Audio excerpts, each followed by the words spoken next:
তোমরা যারা জয়েন করছো একটু কেউ একজন লিঙ্কটা একটু আমাদের মেসেঞ্জার গ্রুপে দিয়ে দাও তো। আমার হাতের ফোনটা চার্জ নাই তো এখন আমি দিতে পারতেছি না। তুমি একটু কষ্ট করে কেউ একজন লিঙ্কটা মেসেঞ্জার গ্রুপে দিয়ে দাও।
আসসালামু আলাইকুম। আমাদের আজকের অনলাইন ক্লাসে সবাইকে স্বাগতম। আমাদের আদর্শ গ্যাস আমরা যে পড়াচ্ছিলাম এর মধ্যেই অনেক দূর আমরা আগাইছি। তো আদর্শ গ্যাসে যদি আমরা মোটামুটি ভাগ করি, তিনটা ভাগে ভাগ করা যায় আদর্শ গ্যাসকে। তার মধ্যে প্রথম যে অংশটা তাকে আমরা বলি গ্যাসের ধর্মাবলী, মানে নর্মালি গ্যাস সম্পর্কে ধারণা। তো গ্যাস সম্পর্কে ধারণা এবং এই সংক্রান্ত গাণিতিক সমস্যার সমাধানের জন্য যতটুকু বেসিক দরকার সেটা আমরা ইনশাল্লাহ আজকের ক্লাসে শেষ করব। এবং এখান থেকে আমরা আদর্শ গ্যাসের সমীকরণও ডেভেলপ করব আজকে, এবং আজকে অনেকগুলো ম্যাথও করব। আর এরপরে আমাদের সেকেন্ড টপিক শুরু হবে, যাকে আমরা বলি গ্যাসের গতিতত্ত্ব। এর মানে গ্যাসের কণাগুলো যদি গতিশীল থাকে তার যে তত্ত্ব তাকে আমরা বলি গ্যাসের গতিতত্ত্ব। সে কোন ধর্মাবলীগুলো মেনে চলে, সেই গতিতত্ত্বটা পড়তে আমাদের খুব বেশি টাইম লাগবে না, সর্বোচ্চ 1 থেকে 2টা ক্লাস লাগবে। দুইটা ক্লাস মনে পুরোপুরি লাগবেও না, সেখানে আমাদের আহামরি কোনো কিছু নাই। আর এরপরে সবচেয়ে ইম্পর্টেন্ট যে পার্টটা সেটা হচ্ছে আমাদের জলীয় বাষ্প নিয়ে, বাষ্প নিয়ে আমাদের একটা টপিকস আছে, সেখানে আমরা আর্দ্রতা বা বিভিন্ন জিনিস নিয়ে আলোচনা করব। তো আমাদের আজকে হচ্ছে প্রথমাংশ শেষ হয়ে যাবে, এটা শেষ হলে আমরা বলতে পারবো আমাদের অনেকটুকু শেষ হয়ে গেছে এই অধ্যায়ের। তো একটু ভালো করে খেয়াল করে দেখি, তুমি বিভিন্ন জায়গায় আমরা এখনকার জিনিস যেটা পড়বো সেটা পড়বো, তার আগে আমি একটু বলে নিই আমার সাউন্ড এবং ভিডিও ক্লিয়ার আছে কিনা একটু কনফার্ম করো। যারা জয়েন করছো সাউন্ড ভিডিও ক্লিয়ার আছে কিনা কনফার্ম করো, সাউন্ড ভিডিও ক্লিয়ার আছে কিনা কনফার্ম করো। আমরা কথা বাড়াবো না, আমরা সরাসরি পড়াশোনার দিকে চলে যাব। খুবই ইন্টারেস্টিং পড়াশোনা। আমার সাউন্ড এবং ভিডিও ক্লিয়ার আছে কিনা একটু কনফার্ম করো, আমার সাউন্ড ভিডিও ক্লিয়ার আছে কিনা একটু কনফার্ম করো প্লিজ, কুইকলি আমার সাউন্ড এবং ভিডিও ক্লিয়ার আছে কিনা একটু কনফার্ম করো। আমরা আজকে যতটুকু পড়বো এতটুকু পর্যন্ত, মানে আজকের ক্লাস পর্যন্ত এই অংশটা তোমরা আবার কেমিস্ট্রিতেও পড়বা। আজকের ক্লাসের পরের অংশগুলোর মধ্যে তোমরা কেমিস্ট্রিতে খুব একটা বেশি পড়বে না। আজকের ক্লাস পর্যন্ত মেনলি কেমিস্ট্রি তোমরা প্রথমে পড়বা, কেমিস্ট্রির সেকেন্ড পেপারের প্রথম অধ্যায়, যেটাকে আমরা বলি হচ্ছে পরিবেশ রসায়ন মেবি ওইটার নাম। তো সেই অধ্যায়ে তোমরা এগুলো পড়বা, তবে কেমিস্ট্রিতে এগুলো আরও একটু ডিটেলস থাকে। কেমিস্ট্রিতে আমাদের ফিজিক্সে যতটুকু দরকার আমরা ততটুকু পড়তেছি, আর কেমিস্ট্রিতে একক নিয়ে আর একটু কারসাজি থাকে, সেক্ষেত্রে আমরা প্রত্যেকটা জিনিসের অনেকগুলো একক পড়ি কেমিস্ট্রিতে। তো আমাদের এখানে ফিজিক্সে যতটুকু দরকার ততটুকু বলতেছি। ওকে, যেহেতু সব কিছু ক্লিয়ার আছে, তোমাকে আমি সুন্দর করে একটা জিনিস দেখাই। আমার কেমিস্ট্রিতে গেলে তুমি আরও এক্সট্রা অনেক কিছু পাবা, যেগুলো তুমি কেমিস্ট্রিতে পড়বা, আমার কাজ না। তাহলে আসো তোমাদেরকে আমি সেই জিনিসটা পড়াইতে গিয়ে প্রথমে একটা টার্মের সাথে পরিচয় করা দিব, যেটা সম্পর্কে অনেকেই জানো, সেটা হচ্ছে বিভিন্ন ম্যাথে তোমাকে বলা হবে এসটিপিতে ব্লা ব্লা ব্লা ব্লা ব্লা ব্লা ব্লা ব্লা ব্লা ব্লা, মানে এসটিপিতে বলে ব্লা ব্লা ব্লা। এখন প্রশ্ন হচ্ছে এই এসটিপি জিনিসটা কি?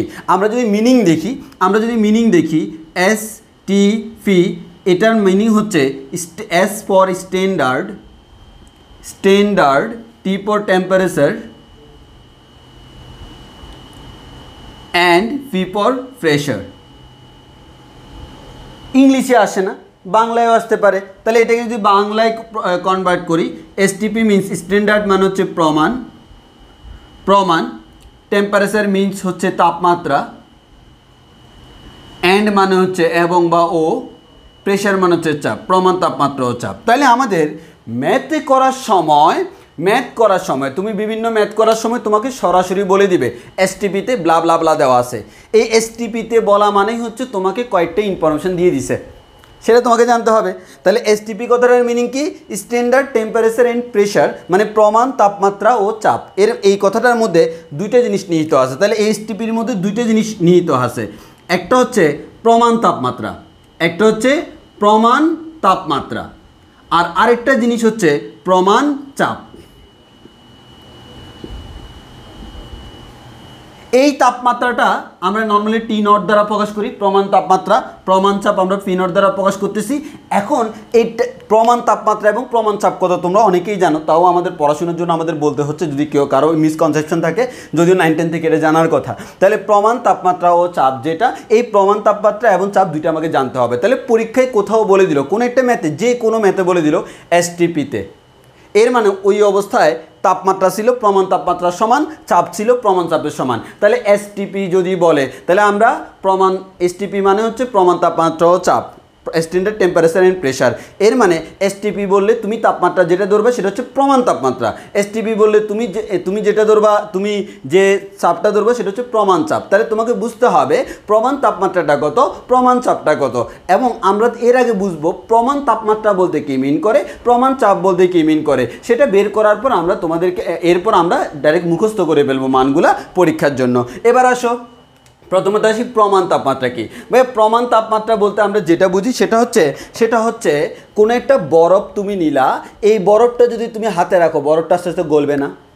বরফ গলার সময় আমরা জানি কোনো একটা বরফ সে যখন গলা শুরু করলো তখন কিন্তু তাপমাত্রার কোনো পরিবর্তন হয় না, বরফটা সম্পূর্ণরূপে গলে পানি হয়ে যায়, এরপর বরফের তাপমাত্রা আস্তে আস্তে বাড়ে বাইরে রাখলে পানির তাপমাত্রাগুলা। এর মানে বরফ কিন্তু বরফ থেকে পানিতে রূপান্তরিত হওয়া পর্যন্ত তার কিন্তু তাপমাত্রার কোনো পরিবর্তন হয় না, একটা নির্দিষ্ট তাপমাত্রা ছিল। আবার কিছু আমাদের ওয়াটার, সেই ওয়াটারটা যে বরফে রূপান্তরিত হবে, বরফে রূপান্তরিত হইতেও একটা নির্দিষ্ট তাপমাত্রা থাকে। বরফে সম্পূর্ণরূপে রূপান্তরিত হওয়ার পর এবার বরফের তাপমাত্রা আরও কমানো যায়, কোনো ব্যাপার না। তাহলে যখন সে বরফ থেকে পানিতে রূপান্তরিত হচ্ছে বা পানি থেকে বরফে রূপান্তরিত হচ্ছে, ওই মুহূর্তে তার কিন্তু তাপমাত্রার কোনো পরিবর্তন হয় না। কোন সে তাপমাত্রা, যেই তাপমাত্রায় বরফটা পানি হইতে পারে, পানিটা বরফ হইতে পারে, সেই তাপমাত্রা তোমরা জানো 0 ডিগ্রি সেলসিয়াস তাপমাত্রা। 0 ডিগ্রি সেলসিয়াস তাপমাত্রা হচ্ছে এমন একটা তাপমাত্রা, বরফ পানিতে রূপান্তরিত হয় কত তাপমাত্রায়? 0 ডিগ্রি সেলসিয়াস তাপমাত্রায়। পানি বরফে রূপান্তরিত হয় কত তাপমাত্রায়? 0 ডিগ্রি সেলসিয়াস তাপমাত্রায়। এই যে 0 ডিগ্রি সেলসিয়াস তাপমাত্রায় বরফ পানিতে রূপান্তর হচ্ছে, পানি বরফে রূপান্তর হচ্ছে, সেই তাপমাত্রাটাকে আমরা ধরে নিই হচ্ছে আমাদের স্ট্যান্ডার্ড টেম্পারেচার, এর মানে প্রমাণ তাপমাত্রা। তাহলে প্রমাণ তাপমাত্রা বলতে আমরা কোন তাপমাত্রা বুঝি?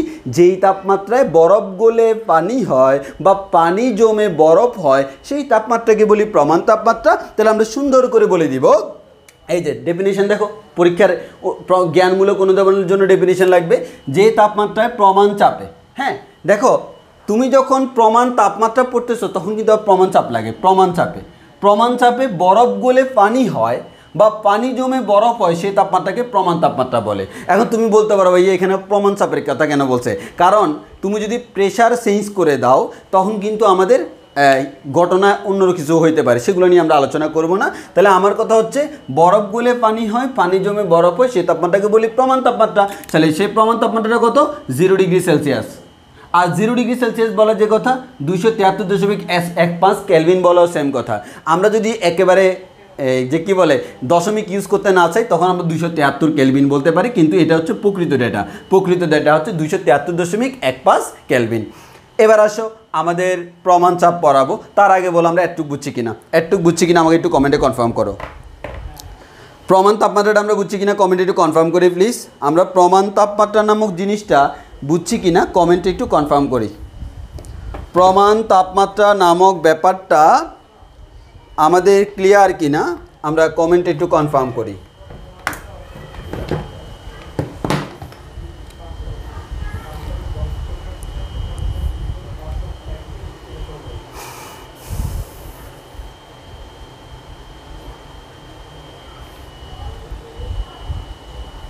যাক বুঝছি, কারো কোনো কোয়েশ্চেন থাকলে কোয়েশ্চেন করবা। ওকে, তাহলে এক কথা হচ্ছে যে তাপমাত্রায় বরফ গলে পানি হয়, পানি জমে বরফ হয়, সেই তাপমাত্রা হচ্ছে প্রমাণ তাপমাত্রা। মুখস্থ করে রাখবো, প্রমাণ তাপমাত্রা মানে হচ্ছে 0 ডিগ্রি সেলসিয়াস তাপমাত্রা। প্রমাণ তাপমাত্রা কত? 0 ডিগ্রি সেলসিয়াস তাপমাত্রা মানে 273 কেলভিন। এক্ষেত্রে অনেকে আবার ঝামেলা করে ফেলে। দেখো প্রমাণ তাপমাত্রার কক্ষ তাপমাত্রা সেম না। যদি কখনো কোথাও বললো প্রমাণ তাপমাত্রা, দ্যাট মিনস তাপমাত্রা হচ্ছে 0 ডিগ্রি সেলসিয়াস। আর কোথাও বললো কক্ষ তাপমাত্রা, অ্যাম্বিয়েন্ট প্রেশার, অ্যাম্বিয়েন্ট টেম্পারেচার, কক্ষ তাপমাত্রা, তখন কিন্তু এটা হয়ে যায় হচ্ছে কত? আমাদের 25 ডিগ্রি সেলসিয়াস। কক্ষ তাপমাত্রা হচ্ছে 25 ডিগ্রি সেলসিয়াস। নর্মালি আমরা কোনো একটা কক্ষের তাপমাত্রাকে 25 ডিগ্রি সেলসিয়াস ধরে নিই। সো যেটা আমাদের এখানে লাগবে না, নর্মালি বলে রাখলাম আর কি, তোমাদের অনেক সময় কনফিউশন হয়ে যেতে পারে। প্রমাণ তাপমাত্রা হচ্ছে 0 ডিগ্রি সেলসিয়াস আর কক্ষ তাপমাত্রা হচ্ছে 25 ডিগ্রি সেলসিয়াস। ওকে, এবার আসো ভাইয়া প্রমাণ চাপ জিনিসটা কি? এই প্রমাণ চাপ আমি এই দিকে ডান দিকের জিনিসগুলো একটু মুছে ফেলি, এখানে আমি একটা চিত্র আঁকবো প্রমাণ চাপটা বোঝানোর জন্য। তো প্রমাণ চাপটা বোঝানোর জন্য যে আমি একটা চিত্র আঁকি সেটা হচ্ছে কি দেখো, এই যে দেখো।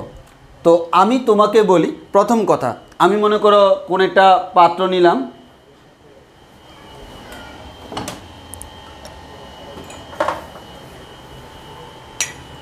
আচ্ছা এই দুইটা জিনিসের হাইট মনে করো সেম ধরে নিই, আমরা সেম ধরে নিচ্ছি। তাহলে এর ভিতরে যে পরিমাণ তরল জায়গা হবে এর ভিতরে সেম না, দুইটা সাইজের মধ্যে পার্থক্য আছে।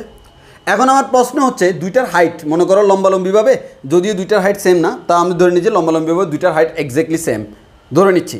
যদি দুইটার হাইট সেম হয় তাহলে এই তলে দুইটার প্রেশার কি সেম হবে না? কারণ আমরা জানি কোনো একটা তরল কী পরিমাণ প্রেশার দেয় সেটা ডিপেন্ড করে হাইটের উপর। তাহলে আমরা একটা জিনিস বললাম যে কোনো একটা তরল কোনো জায়গায় কী পরিমাণ প্রেশার দিবে সেটা ডিপেন্ড করে হাইটের উপর। দ্যাট মিনস আমি যদি বলি এই যে কোনো একটা পাত্র, এই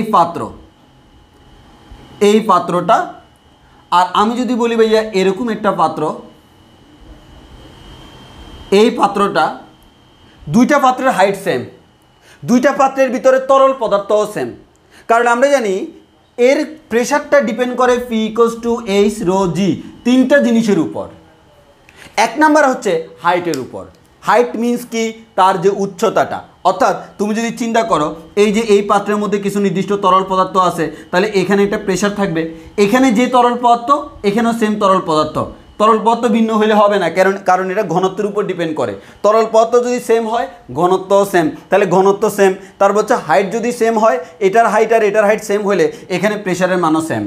তাহলে আমাদের এটা পাশে কতটুকু আমার দেখার দরকার নাই, আমার দরকার হচ্ছে হাইট। এবার আমরা কি করব জানো, আমরা এখানে রাখবো হচ্ছে পারদ। কাকে রাখবো? পারদ। এই পাত্রের ভিতরে আমরা পারদ রাখলাম এবং এই পাত্রের যে উচ্চতা হাইট সেটার মান দিলাম হচ্ছে ৭৬ সেন্টিমিটার। ৭৬ সেন্টিমিটার, যে আমরা ৭৬ সেন্টিমিটার দিলাম। ৭৬ সেন্টিমিটার বলা যে কথা, ৭৬০ মিলিমিটার বলাও সেম কথা।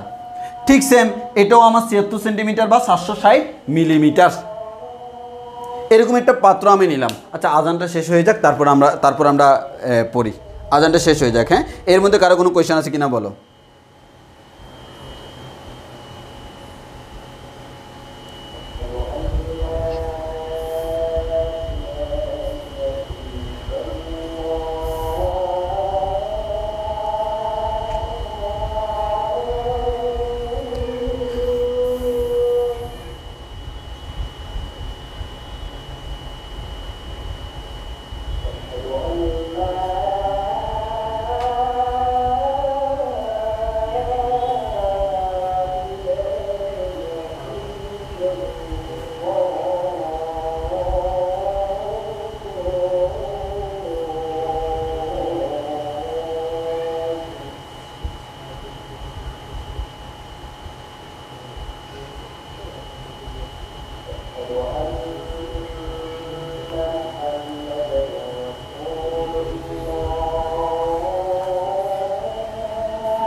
আচ্ছা, এর মধ্যে তোমাদের কয়েকটা কোয়েশ্চেন আসছে, আমি প্রত্যেকটা কোয়েশ্চেনে একটা আনসার দিই। একজনে কোয়েশ্চেন করছে ভাইয়া প্রমাণ তাপমাত্রা আছে, প্রমাণ চাপ আছে, প্রমাণ আয়তন নেই কেন? অ্যাকচুয়ালি আমাদের দেখো কোনো একটা জিনিস বুঝাইতে হলে আমার তাপমাত্রা এবং চাপটাই আমাদের মেইন ইম্পর্টেন্ট, ম্যান্ডেটরি। কারণ আয়তনটা তো আমি যে কোনো আয়তন বস্তু নিয়ে এক্সপেরিমেন্ট করতে পারি। তুমি কোনো একটা পাত্রের মধ্যে গ্যাস নিয়ে এক্সপেরিমেন্ট করলা, এখন তুমি এতটুকু পাত্রের মধ্যে এক্সপেরিমেন্ট করতে পারো, এতটুকু পাত্রের মধ্যে এক্সপেরিমেন্ট করতে পারো। সো তুমি কতটুকু পাত্রের মধ্যে এক্সপেরিমেন্ট করবা সেটা তোমার উপর ডিপেন্ড করে। আর নর্মালি আমরা প্রমাণ তাপমাত্রা এবং চাপটা নিচে একটাই কারণে, কারণ আমাদের সারাউন্ডিংসের কথা চিন্তা করলে প্রমাণ, তাপমাত্রা এবং চাপটা কিন্তু আমি সবসময় ফিল করতেছি। অ্যাকচুয়ালি আমাদের এটার উপর কিন্তু পরিবেশ নির্ভর করে, ওই কারণে আমরা নর্মালি এই দুইটাকেই নিই আর কি। আর অ্যাকচুয়ালি তুমি যদি নির্দিষ্ট আয়তনের কথা বলো, সেটাও আছে। সেটা আছে বলতে কেমন, সেটা আমরা সামনে পাবো। সেটা হচ্ছে তোমরা 9-10-এ পড়ে আসছো, ইন্টারমিডিয়েটে নাই। সেটা হচ্ছে অ্যাভোগাড্রো সূত্র। অ্যাভোগাড্রো যে প্রকল্প আছে, এটাকে আমরা সূত্র বলি না, প্রকল্প বলি। অ্যাভোগাড্রো যে প্রকল্প আছে বা অনুকল্প আছে, সেই অনুকল্প অনুযায়ী আমরা জানি 1 মোল সকল গ্যাসের আয়তন 22.4 লিটার। সেই 22.4 লিটার সেটা কিন্তু প্রমাণ আয়তন ধরতে গেলে, অর্থাৎ এটা হচ্ছে আমরা 1 মোলের জন্য নির্দিষ্ট, 1 মোলের জন্য নির্দিষ্ট। এবার হচ্ছে আরেকজনের প্রশ্ন করলো, হচ্ছে অনিন্দ দেবনাথ প্রশ্ন করছো, ভাই XY = C বা কনস্ট্যান্ট, এটা আমাদের প্যারাবোলার গ্রাফ নাকি হাইপারবোলার গ্রাফ? এটা অবশ্যই হচ্ছে হাইপারবোলা, মানে হচ্ছে অধিবৃত্তের গ্রাফ। প্যারাবোলা মানে তো পরাবৃত্ত, এটা পরাবৃত্তের গ্রাফ না, এটা হচ্ছে অধিবৃত্তের গ্রাফ। এটা হচ্ছে অধিবৃত্তের গ্রাফ। এখন তুমি আমাকে যদি কোয়েশ্চেন করো, ভাই কেন এটা অধিবৃত্তের গ্রাফ, কিভাবে বুঝছেন, সেটার জন্য তোমাকে ম্যাথ সেকেন্ড পেপারে কনিক্স পড়তে হবে। সেই কনিক্সের মধ্যে আমাদের একটা ইকুয়েশন আছে, 2 ডিগ্রি ইকুয়েশন। আমাদের এক কনিকের সাধারণ রূপ আছে এরকম একটা বড়সড় ইকুয়েশন আছে, ax² + by² + 2hxy + 2gx + 2fy + c = 0। এই ইকুয়েশনে ab - h² নামক একটা টার্ম আছে। এই টার্মের মান কত সেটার উপর ডিপেন্ড করে আমরা বলি সেটা কি পরাবৃত্ত নাকি অধিবৃত্ত নাকি আমাদের উপবৃত্ত। এটার মান যদি =0 হয় আমরা বলি পরাবৃত্ত, এখানে =0 হয় না। এটার মান যদি >0 হয় উপবৃত্ত, সেটাও হয় না। এটার মান <0 হলে অধিবৃত্ত, সেটা এখানে হয়। সো সেগুলো নিয়ে তোমার টেনশন করার দরকার নেই, এগুলো ম্যাথমেটিক্সের জিনিস। তোমরা এখানে শুধুমাত্র জানবা হচ্ছে xy = k, এটা 100% কনফার্ম অধিবৃত্তের গ্রাফ। অধিবৃত্ত মানে অধিবৃত্ত, কোনো ভুল নাই, প্রমাণ আছে। এটা অধিবৃত্তের গ্রাফ, এবং খালি অধিবৃত্ত বলে না, এটাকে আমরা বলি হচ্ছে আয়তাকার অধিবৃত্ত। হোয়াট ইজ আয়তাকার অধিবৃত্ত, ম্যাথমেটিক্সে পাবা তোমরা। এবার আসো, আর কি প্রশ্ন হয়েছিল, একজনের প্রশ্ন করেছিল ভাই চাপ কি উচ্চতার উপর ডিপেন্ড করে কিনা। আমাদের তরলের, দেখো তরল কর্তৃক প্রদত্ত চাপ, তরল কর্তৃক প্রদত্ত চাপ, তোমরা 9-10-এ পড়ছো না, যে আমাদের 9-10 এগুলো পড়ে আসছো, তরল কর্তৃক প্রদত্ত চাপটা P = H ρg। সেখানেই তুমি দেখতেছো H মানে H, ফি এর মানটা কিন্তু এইচ এর উপর ডিপেন্ডেন্ট। এইচ এর মান চেঞ্জ করলে ফি এর মান চেঞ্জ হয়ে যাবে। সো আমাদের তরলের যে প্রেশারটা সেটা অবশ্যই অবভিয়াসলি ডিপেন্ডস অন হাইট, এটা হাইটের উপর ডিপেন্ডেন্ট। হ্যাঁ, সো হাইটের উপর ডিপেন্ড করে, তরলের ঘনত্বের উপরও ডিপেন্ড করে। দ্যাট মিনস তুমি এখানে ওয়াটার রাখলে যে প্রেশার পাবা, তুমি পারদ রাখলে সেই প্রেশার পাবা না। এটা গ্রাভিটির জির উপরও ডিপেন্ড করে। অভিকর্ষজ ত্বরণ এক এক জায়গায় আমরা জানি এক এক রকম। সো এক এক জায়গায় তুমি প্রেশারটা এক এক রকম পাবা। তাহলে আমাদের অভিকর্ষজ ত্বরণের প্রকৃত মান যেটা আমরা নিই, কোথায় নিই বলো তো, এই একটু কমেন্টে বলো তো, অভিকর্ষজ ত্বরণের মান যেটা আমরা বাস্তবে নিই, বাস্তবে আমরা নর্মালি অভিকর্ষজ ত্বরণের মান 9.8 যে নিই, সেটা কোন জায়গায় পাওয়া গেছে একটু কমেন্টে আমি শুনতে চাই। কয়েকদিন আগে মহাকর্ষ অভিকর্ষ পড়াইছিলাম, বলো সেটা কোথায় পাওয়া গেছে, কত ডিগ্রি অক্ষাংশে পাওয়া গেছে, একটু কমেন্টে বলো কত ডিগ্রি অক্ষাংশে পাওয়া গেছে।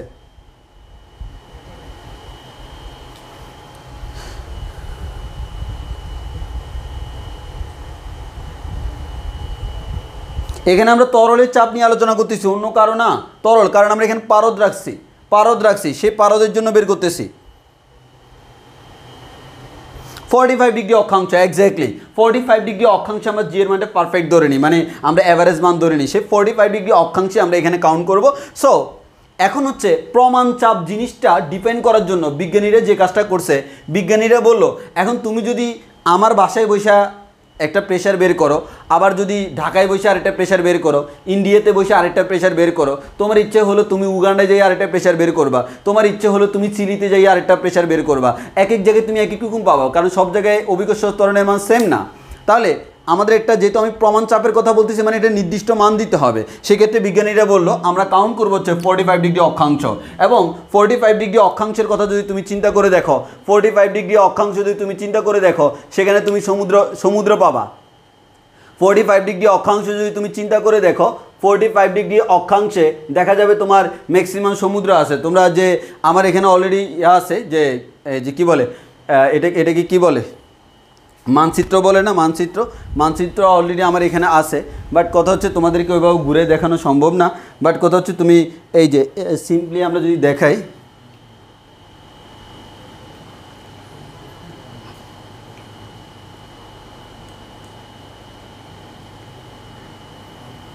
এটা তো বাংলাদেশেরটা, এটা হচ্ছে ওয়ার্ল্ড মানচিত্র।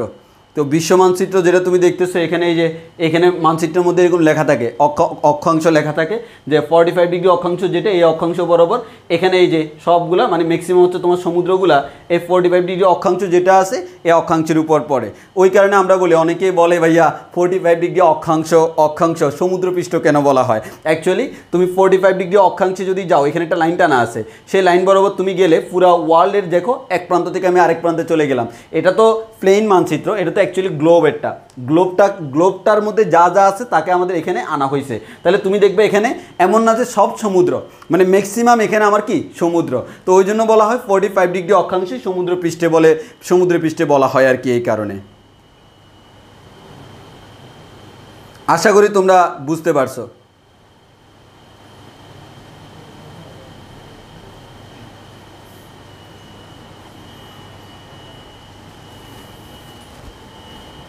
আচ্ছা, তাহলে আমরা বুঝলাম হচ্ছে 45 ডিগ্রি সমুদ্রপৃষ্ঠ, যে ওই জন্য বলা হয় সমুদ্রপৃষ্ঠে 45 ডিগ্রি অক্ষাংশে। মানে তুমি যদি 45 ডিগ্রি অক্ষাংশে নিয়ে যাও, 45 ডিগ্রি অক্ষাংশে তো জিএর একটা নির্দিষ্ট মান আছে, যে মানটা আমরা প্রমাণ মান হিসেবে ধরি 9.81, তো যদিও 9.80665 ওই মানটা। তো সেক্ষেত্রে সমুদ্রপৃষ্ঠে 45 ডিগ্রি অক্ষাংশে অবশ্যই তাপমাত্রাটা কী হইতে হবে, প্রমাণ তাপমাত্রা হইতে হবে। অর্থাৎ প্রমাণ চাপ যখন পড়তেছি তখন এটা প্রমাণ তাপমাত্রায়, কিন্তু আবার প্রমাণ তাপমাত্রা যখন পড়তেছি প্রমাণ চাপে কিন্তু। তাহলে 273 কেলভিন তাপমাত্রায় থাকা অবস্থায় উলম্বভাবে একটা অবস্থিত, মানে এই যে একটা পাত্র রাখলাম সেটা লম্বালম্বিভাবে অবস্থিত।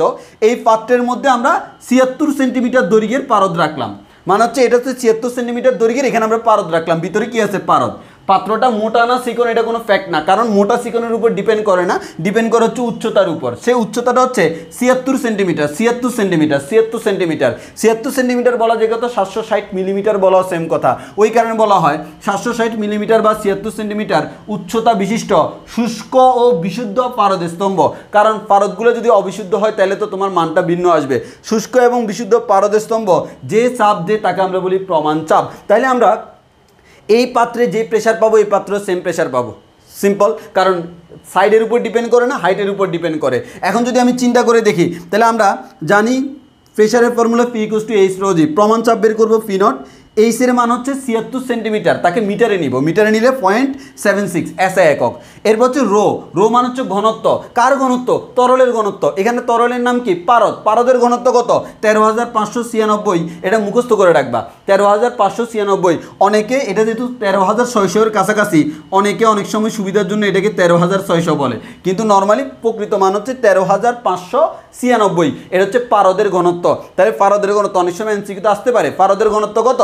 পারদের ঘনত্ব হচ্ছে 13,596 কেজি পার মিটার কিউব, কারণ ঘনত্বের একক কেজি পার মিটার কিউব। আর জি এর মান হচ্ছে 9.8। তুমি ক্যালকুলেশন করলে আনসার পাবো হচ্ছে 101325 নিউটন পার মিটার স্কোয়ার। অথবা এটাকে লিখতে পারি আমরা যদি 1.013 ইন্টু 10⁵, মানে 10 টু দি পাওয়ার আকারে লিখতেছি, newton per meter square. Newton per meter square বলা যে কথা, প্যাসকেল বলা সেম কথা। চাপের একক আমাদের নিউটন পার মিটার স্কোয়ার, আবার সেটা হচ্ছে প্যাসকেল। এখন থেকে তুমি মুখস্থ করে রাখবা, যখনই তোমাকে বলা হবে STP, standard temperature and pressure, প্রমাণ তাপমাত্রা এবং চাপ, সাথে সাথে তুমি বুঝে নিবা তাপমাত্রার মান হচ্ছে 0 ডিগ্রি সেলসিয়াস বা 273 কেলভিন। যদি কেলভিনে নিতে হয়, নর্মালি ম্যাথ করার সময় কেলভিন লাগে। আর হচ্ছে আমাদের প্রেশারের মান হচ্ছে 1.013 ইন্টু 10⁵ প্যাসকেল। এই মানগুলো তোমাকে মুখস্থ রাখতে হবে। এসটিপি বললেই আমরা এই মানগুলো বসাই দিতে পারবো। বলো আমাদের এতটুকু ক্লিয়ার কিনা? বলো। এসটিপি আমাদের শেষ। এবার আমরা পড়ব হচ্ছে আদর্শ গ্যাসের সমীকরণ। খুবই সোজা, সিম্পল কথা। এগুলো তোমরা আবার সব কিছু, আমি এই 4 ক্লাসে আজকে পর্যন্ত যা পড়াচ্ছি সব কিছু তোমাদেরকে আবার কেমিস্ট্রিতে আবার পড়ানো হবে।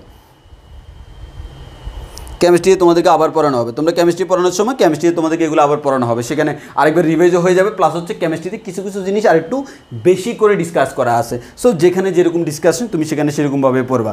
এবার আমরা পড়বো হচ্ছে আদর্শ গ্যাসের সমীকরণ। আসো, তোমরা আগেই জানো, আমরা বলছিলাম বয়েল এবং চার্লস এর সূত্রকে সমন্বয় করে PV = nRT একটা সমীকরণ দেখানো হয়, যাকে আমরা বলি আদর্শ গ্যাসের সমীকরণ। আমরা প্রথম ক্লাসে বলছিলাম, মুখস্থ করছিলাম, আজকে সেটা প্রমাণ করব। আদর্শ গ্যাসের সমীকরণ। তাহলে আদর্শ গ্যাসের সমীকরণ আমরা দেখব। আদর্শ গ্যাসের সমীকরণ আমরা এখন আলোচনা করব। তো আদর্শ গ্যাসের সমীকরণ যদি আমি আলোচনা করতে যাই, আমরা জানি বয়েল এবং চার্লস এই দুইটা সূত্রকে সমন্বয় করে আদর্শ গ্যাসের সূত্র বলা হয় আর কি। তাহলে আমি যদি বলি ভাইয়া বয়েলের সূত্র কী ছিল, অ্যাকচুয়ালি বয়েলের সূত্রটা ছিল হচ্ছে volume is proportional to 1 by pressure PV. Volume is proportional to 1 by pressure, এর মানে আয়তন ভরের ব্যস্তানুপাতিক, যেখানে আমাদের টেম্পারেচারটা কনস্ট্যান্ট এবং নির্দিষ্ট ভরের জন্য প্রযোজ্য। আর আমি যদি চার্লসের সূত্র পড়ি, চার্লসের সূত্র পড়ি, সেক্ষেত্রে আমরা এই যেহেতু আমরা এখানে এখন একটা নির্দিষ্ট করে পড়ব, তখন আমরা এখানে চার্লসের যে সূত্রটা ছিল, ফাইনালি আমরা চার্লসের যে সূত্রটা পাইছিলাম কেলভিন স্কেলে, সেই কেলভিন স্কেলের যে চার্লসের সূত্র সেটা আমরা পাইছিলাম বি ইজ প্রপোর্শনাল টু টি। এই দুটো সূত্র আমরা পড়লাম।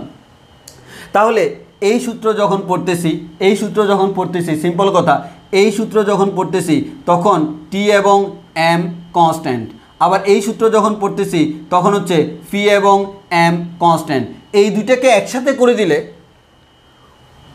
ও বলে টেম্পারেচার কনস্ট্যান্ট, ও বলে টেম্পারেচার কনস্ট্যান্ট না, ও বলে প্রেশার কনস্ট্যান্ট, ও বলে প্রেশার কনস্ট্যান্ট না, কিন্তু দুইজনই আবার একই কথা বলে ভর কনস্ট্যান্ট। এর মানে আমরা দুইটাকে যখন একসাথে করে দিব তখন আর টেম্পারেচার প্রেশার কনস্ট্যান্ট থাকবে না, কারণ দুইটাকে একসাথে করলে আর এটা কনস্ট্যান্ট থাকবে না, তখন তিনটাই চেঞ্জ হইতে পারবে। তাহলে আমরা বলতে পারবো সেখানে কে কনস্ট্যান্ট, শুধুমাত্র এম এর মানটা কনস্ট্যান্ট নির্দিষ্ট ভরের জন্য। তাহলে দেখো এখানে কি বলতেছে তারা বলতেছে হচ্ছে আয়তন চাপের ব্যস্তানুপাতিক, আর ও বলতেছে আয়তন তাপমাত্রার সমানুপাতিক। আর আমি যেইয়া বললাম হচ্ছে V is proportional to T divided by P, বলো তো সেম কথা না? তবে এক্ষেত্রে লিখতে হবে, এক্ষেত্রে আমাদের কে পরিবর্তন হচ্ছে, বিও পরিবর্তন হচ্ছে টি এর সাপেক্ষে, পি এর সাপেক্ষে, সো তিনটাই পরিবর্তনশীল। কনস্ট্যান্টকে অবশ্যই ভাইয়া এম কনস্ট্যান্ট, যদি এটা লিখে লাগে না তাও আমি বুঝার জন্য লিখতেছি। তাহলে V is proportional to T divide by P লেখা যায়, কারণ দেখো ও বলতেছে বিটা তাপমাত্রার সমানুপাতিক, ও বলতেছে চাপের ব্যস্তানুপাতিক, আর আমি এসে মাঝখানে বললাম যাও তোমাদের দুইজনের কথাই সঠিক, বিটা তাপমাত্রার সমানুপাতিক আবার চাপের ব্যস্তানুপাতিক, তাহলে V is proportional to T divide by ফি।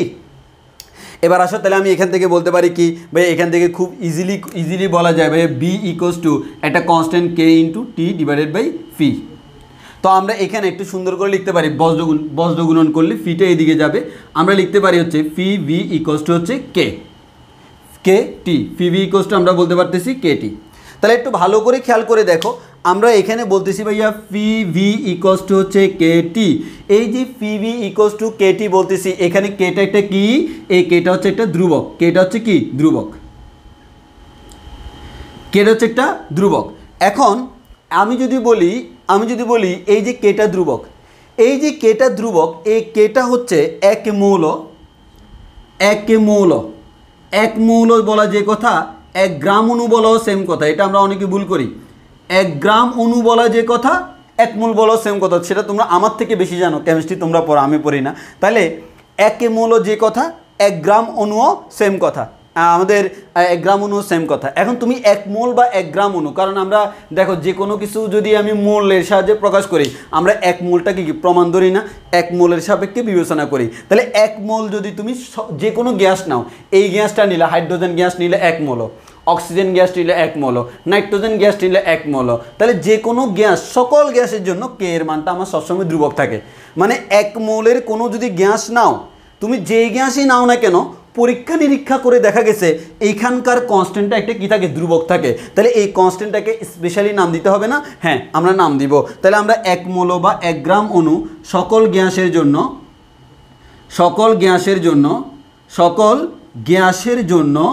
কে ধ্রুবক।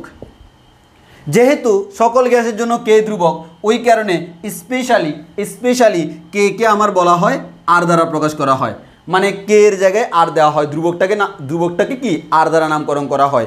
এই আর কে দেখো কার জন্য, মোলের জন্য, কার জন্য, মোলের জন্য, কার জন্য, মোলের জন্য। যে বল করে তাকে বলে বোলার, যে মোলের জন্য তাকে বলে মোলার। তাহলে আমরা এটা কার জন্য, 1 মোলের জন্য, ওই কারণে আমরা তাকে বলি মোলার। কার জন্য, মোলের জন্য, কার জন্য, মোলের জন্য, তাহলে কি মোলার, বল করলে বোলার, মোলের জন্য মোলার। তাহলে আমরা বলতে পারি এটা হচ্ছে মোলার, এটা কি ধ্রুবক, তাহলে আমরা এটাকে বলতে পারতেছি মোলার ধ্রুবক। এখন মোলার ধ্রুবক কার জন্য ভাই, এটা আমরা কিসের জন্য পড়তেছি ভাই আমরা এটা পড়তেছি এক মোল সকল গ্যাসের জন্য, তাহলে এটা অনলি গ্যাসের জন্য ধ্রুবক, তাহলে আমরা এটাকে বলি মোলার গ্যাস ধ্রুবক। আশা করি আজীবন মনে থাকবে। তাহলে আমরা আরকে আমরা বলতে পারি মোলার গ্যাস ধ্রুবক। এই আর এর মান কত তোমার মনে প্রশ্ন আসবে না? প্রশ্নটা মনের ভিতর রেখে দাও, ইমো ইয়ে আছে, আজকেই তোমাদেরকে বলে দিবে আর এর মানটা কত। তাহলে আমরা বললাম যে 1 মোল বা 1 গ্রাম অণু সেম কথা, যেটাই বলো না কেন সকল গ্যাসের জন্য কেটা ধ্রুবক, ওই কারণে কেটাকে স্পেশাল একটা নাম দেওয়া হয়েছে, সেই নামটা হচ্ছে আর, অর্থাৎ এই আরটাকে আমরা বলি মোলার গ্যাস ধ্রুবক। তাহলে বলো তো যে ইকুয়েশনটা আগে ছিল PV = KT, এখন কে জায়গায় কত বসবে? PV = RT। তাহলে আমরা পাইলাম হচ্ছে PV = RT। এখন তোমরাই বলো এই যে PV = RT এই ইকুয়েশনটা কার জন্য? PV = RT এই ইকুয়েশনটা শুধুমাত্র 1 মোলের জন্য। কার জন্য? 1 মৌলের জন্য। 1 মৌলের জন্য। এখন তুমি আমাকে প্রশ্ন করতে পারো না ভাই যদি 1 মোল না থাকে অন্য কিছু থাকে তখন আমি কি করব? হ্যাঁ, তখন ঝামেলায় পড়ে যাব না? না, ঝামেলায় পড়বা না, সেটা আমি সমাধান করে দিব। আগে বলো একটু বুঝছো কিনা? 1 মোলের জন্য একটা ইকুয়েশন পেয়ে গেছি PV = RT। তাহলে PV = RT কার জন্য? 1 মোলের জন্য। কার জন্য? 1 মোলের জন্য। কার জন্য? 1 মোলের জন্য। আরটা কি? গ্যাস ধ্রুবক। কেমন? মোলার। কেমন? মোলার। কি জন্য? আমাদের সে হচ্ছে 1 মোলের জন্য, ওই কারণে মোলার। যদি এক বলের জন্য হইতো তখন হইতো মোলার। তাহলে আমাদের এটা হচ্ছে মোলার। মোলার মোলার মনে থাকবে না?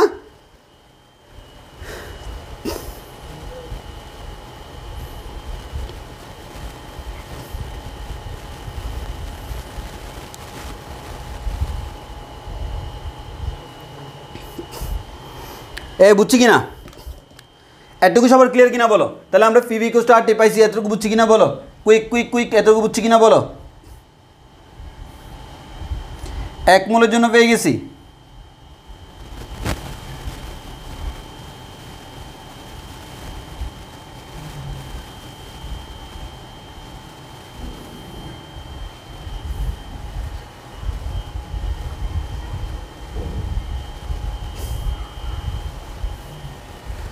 বলো একটু বুঝছি কিনা?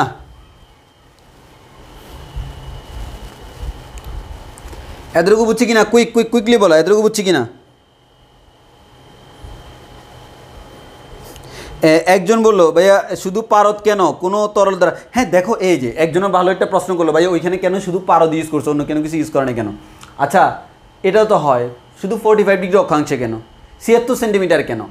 আসলে আমাদের প্রমাণ চাপটা যদি আমরা করি যে আমাদের চারদিকে, যেমন আমরা বায়ুচাপ যেটা বলি, হ্যাঁ বায়ুচাপ যেটা বলি 1 অ্যাটমসফিয়ার, সেটাকেই তো আমরা বলি প্রমাণ চাপ। 76 সেন্টিমিটার পারদ চাপ, এই 76 সেন্টিমিটার পারদ চাপ মানে হচ্ছে প্রমাণ চাপ, কারণ 76 সেন্টিমিটার পারদ ছিল উচ্চতা, তার জন্য যে চাপ তার নাম হচ্ছে 76 সেন্টিমিটার পারদ চাপ।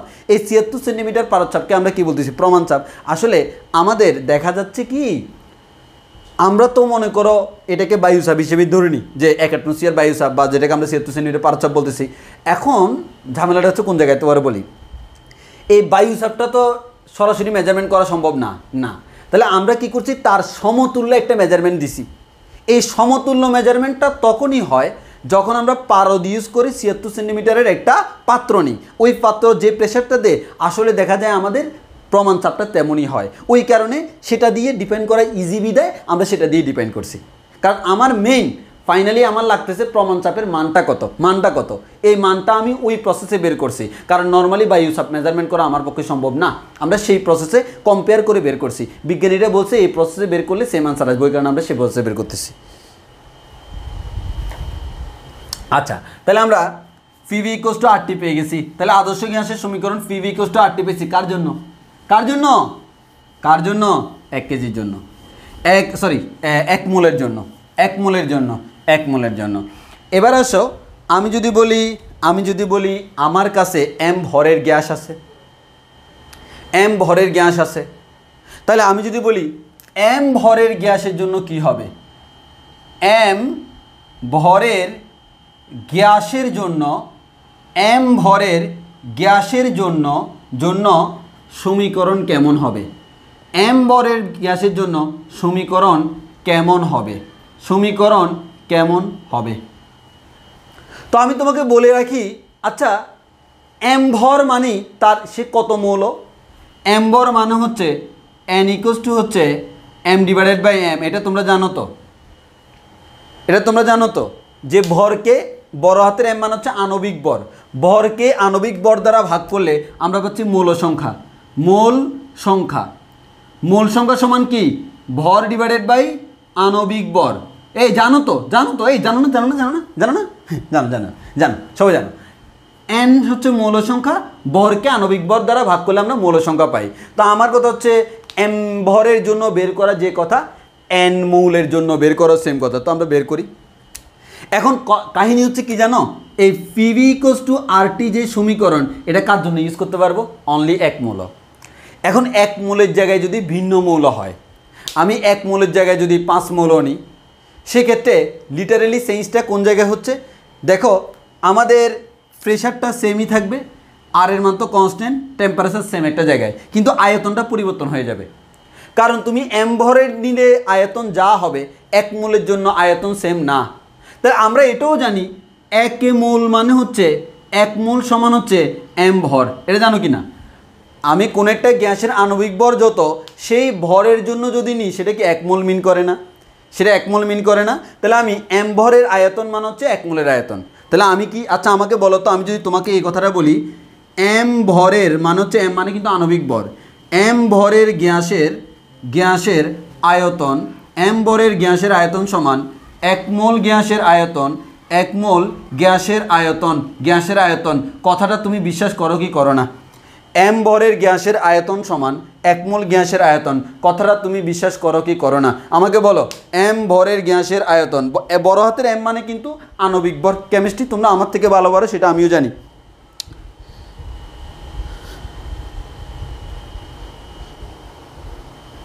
হ্যাঁ একটু বলো, এটা বিশ্বাস করো কি না? এম ভরের গ্যাসের আয়তন যে কথা, এক মোল গ্যাসের আয়তনও কি সেম কথা, তাই না? হ্যাঁ ভাইয়া। তাহলে দেখো, আমি এখন যে কাজটা করব, আমাকে বলছে এম ভরের জন্য বের করা, সেই এম ভরটাকে আমি এম ভরে কনভার্ট করলে সেটা কি এক মোল হয়ে যাচ্ছে না? আর যদি এক মোল হয়ে যায়, সেটা কিন্তু এখানে বসানো যাবে। তাহলে আমি কি করলাম দেখো, আমি ধরে নিলাম, ধরি এম ভরের গ্যাসের আয়তন, এম ভরের গ্যাসের যে আয়তন, সেই এম ভরের গ্যাসের আয়তন সমান হচ্ছে ভি। এম ভরের গ্যাসের আয়তন হচ্ছে ভি। তাহলে আমি যদি বলি, বা একক ভরের গ্যাসের আয়তন কত? V divided by M. সুতরাং এম ভরের, বড় হাতের এম মানে আণবিক ভর, ভরের গ্যাসের আয়তন কত হবে? Very simple, M by M into V. ঠিক কি না? ঠিক। তাহলে এই যে আয়তন, এই আয়তনটা কার জন্য? এই আয়তনটা হচ্ছে আণবিক ভরের জন্য। তাহলে আমি এটাকে বলতে পারি না এক মোল এর আয়তন, এক মোল গ্যাসের আয়তন, এক মোল গ্যাসের কি আয়তন বলতে পারি কি না?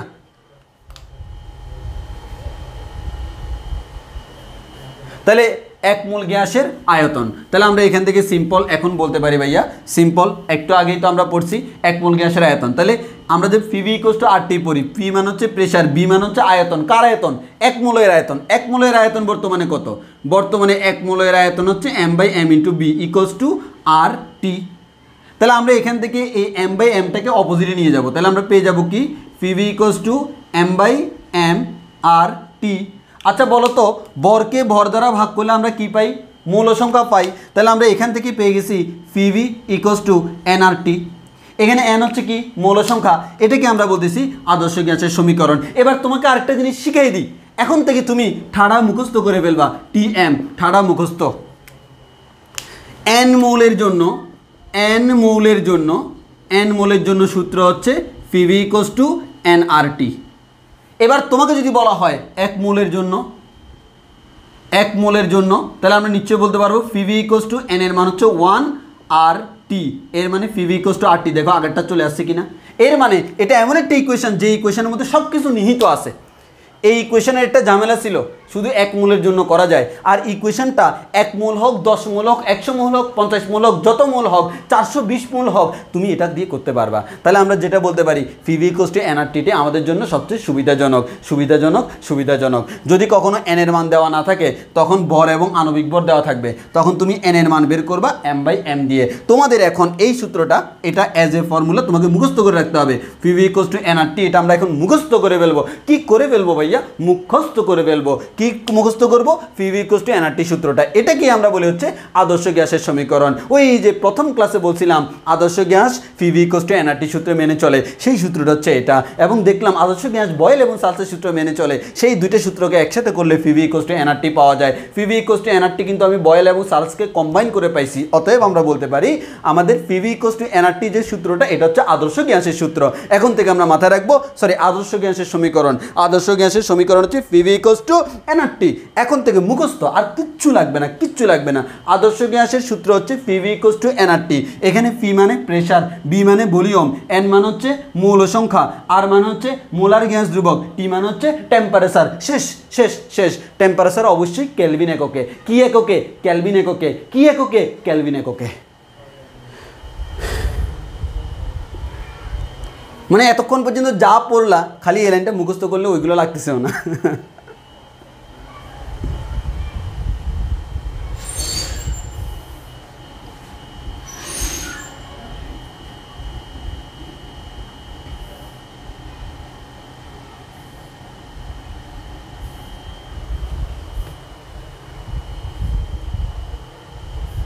তানমিন সুলতানা ইসবা, সমীকরণের ফার্স্ট লাইনটা আরেকটু বলবেন প্লিজ।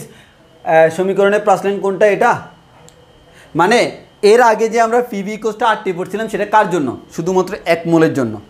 এক মোল মানে হচ্ছে m ভর, মানে হচ্ছে আণবিক ভরের সমান। তো এখন যে কোনো সংখ্যক মোল, যে কোনো সংখ্যক ভরের জন্য আমি কীভাবে বের করব? তো আমি বের করতে হচ্ছে m ভরের জন্য। কোনো একটা গ্যাসের ভর যদি m ভর দেওয়া থাকে, m ভর বলা যে কথা, n মোল বলাও সেম কথা, যেটাই বলুক আমাদের m ভরের জন্য কেমন হবে সেটা আমি দেখতেছি। তো আমাকে বলা হলো এই যে বলা হলো, আমাকে বলা হলো, মনে করো আমার মামা এসে আমার এই যে আঙ্কেল এসে আমাকে বললো, ভাতিজা এই যে এখানে আমাদের কিছু পরিমাণ গ্যাস আছে, তুমি একটা কাজ করো, আদর্শ গ্যাসের সমীকরণে অ্যাপ্লাই করো। তো আমি করলাম, জি মামা আমি করতেছি। আমি কি করলাম, আমি এখন দেখলাম এখানে ভর কত, এখানে আমি ভর দেখলাম সামথিং সামথিং এত, এরপর আমি এটার আয়তন মেজারমেন্ট করলাম, সেই আয়তনটাকে আমি ধরলাম হচ্ছে বি। এখন এই m ভরের গ্যাসের আয়তন হচ্ছে বি, কিন্তু আমি দেখলাম এটা হচ্ছে আসলে তো ভাইয়া আসলে দেখলাম আমার আঙ্কেল আমাকে অক্সিজেন গ্যাস এনে দিয়েছে, তিনি আমাকে কত ভালোবেসেছে, আমার নাকেও কিন্তু অক্সিজেনের গন্ধ আসতেছে। আসলে অক্সিজেনে কি কোনো গন্ধ আছে? না। যদি থাকতো তোমার নাকি 24 ঘন্টা গন্ধ থাকতো, অক্সিজেনের কোনো গন্ধ নাই। সো আসো, m ভরের গ্যাসের আয়তন হচ্ছে বি, এটা হচ্ছে পারফেক্টটা। কিন্তু ভাই PV = RT সমীকরণ ব্যবহার করতে হলে এক মোলের জন্য করতে হবে। তাহলে তোমার এটা তো আর এক মোল না, তুমি এক মোলে রূপান্তর করবা। কিভাবে রূপান্তর করবা? এক মোল বলা যে কথা, m ভর বলাও সেম কথা। এখানে m মানে কিন্তু তার আণবিক ভর, এখানে m মানে কি? এখানে m মানে হচ্ছে তার আণবিক ভর, m মানে হচ্ছে তার আণবিক ভর। তাহলে আণবিক ভরের জন্য যেটা বের করলাম সেটা হচ্ছে এক মোল গ্যাসের আয়তন। তো তুমি তো একটু আগে সূত্র শিখছো, প্রেসার ইন্টু ভলিউম = RT। এই ভলিউমটা কার জন্য? এক মোলের জন্য।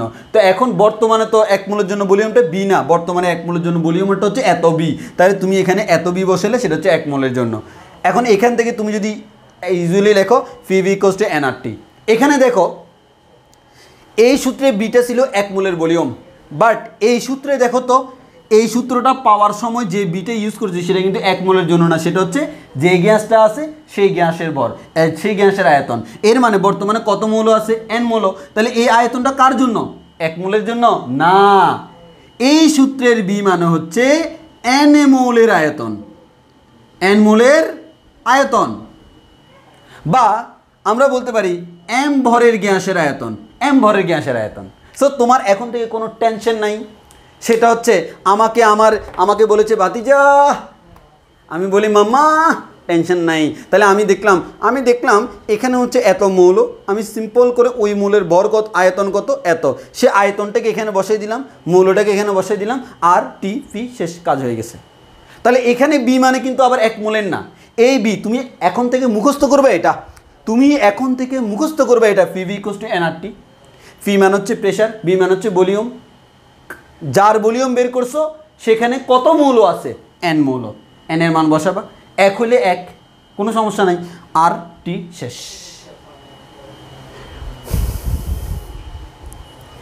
এবার আসো, তাহলে আমাদের আদর্শ গ্যাসের সমীকরণ বের করা হয়ে গেছে। আদর্শ গ্যাসের সমীকরণ আজকে থেকে মুখস্থ করো। এই সবাই চিল্লে পড়ো, সবাই আমার সাথে চিল্লে পড়ো। আদর্শ গ্যাসের সমীকরণ, হাই পড়তে বলছি না, চিল্লাও, তোমার আম্মু শুনক। আমি যে পড়াচ্ছি তোমার আম্মা শুনতে হবে না? শোনো, হ্যাঁ পড়ো। আদর্শ গ্যাসের সমীকরণ, ডান্ডা নিব কিন্তু, চিল্লাও। আদর্শ গ্যাসের সমীকরণ, খেলখেলে হাসা কোনো লাভ নেই, আর একটু জোরে চিল্লাইতে হবে। আদর্শ গ্যাসের সমীকরণ, এবার ঠিক আছে। আদর্শ গ্যাসের সমীকরণ পিভি ইকুয়ালস টু এনআরটি। আমার সাথে পড়তে থাকো। আদর্শ গ্যাসের সমীকরণ পিভি ইকুয়ালস টু এনআরটি। আদর্শ গ্যাসের সমীকরণ পিভি ইকুয়ালস টু এনআরটি। এটা আমরা এতক্ষণ ধরে শিখেছি। লাস্টের লাইন বলতে হবে না, আন্টি আবার রাগ করবে।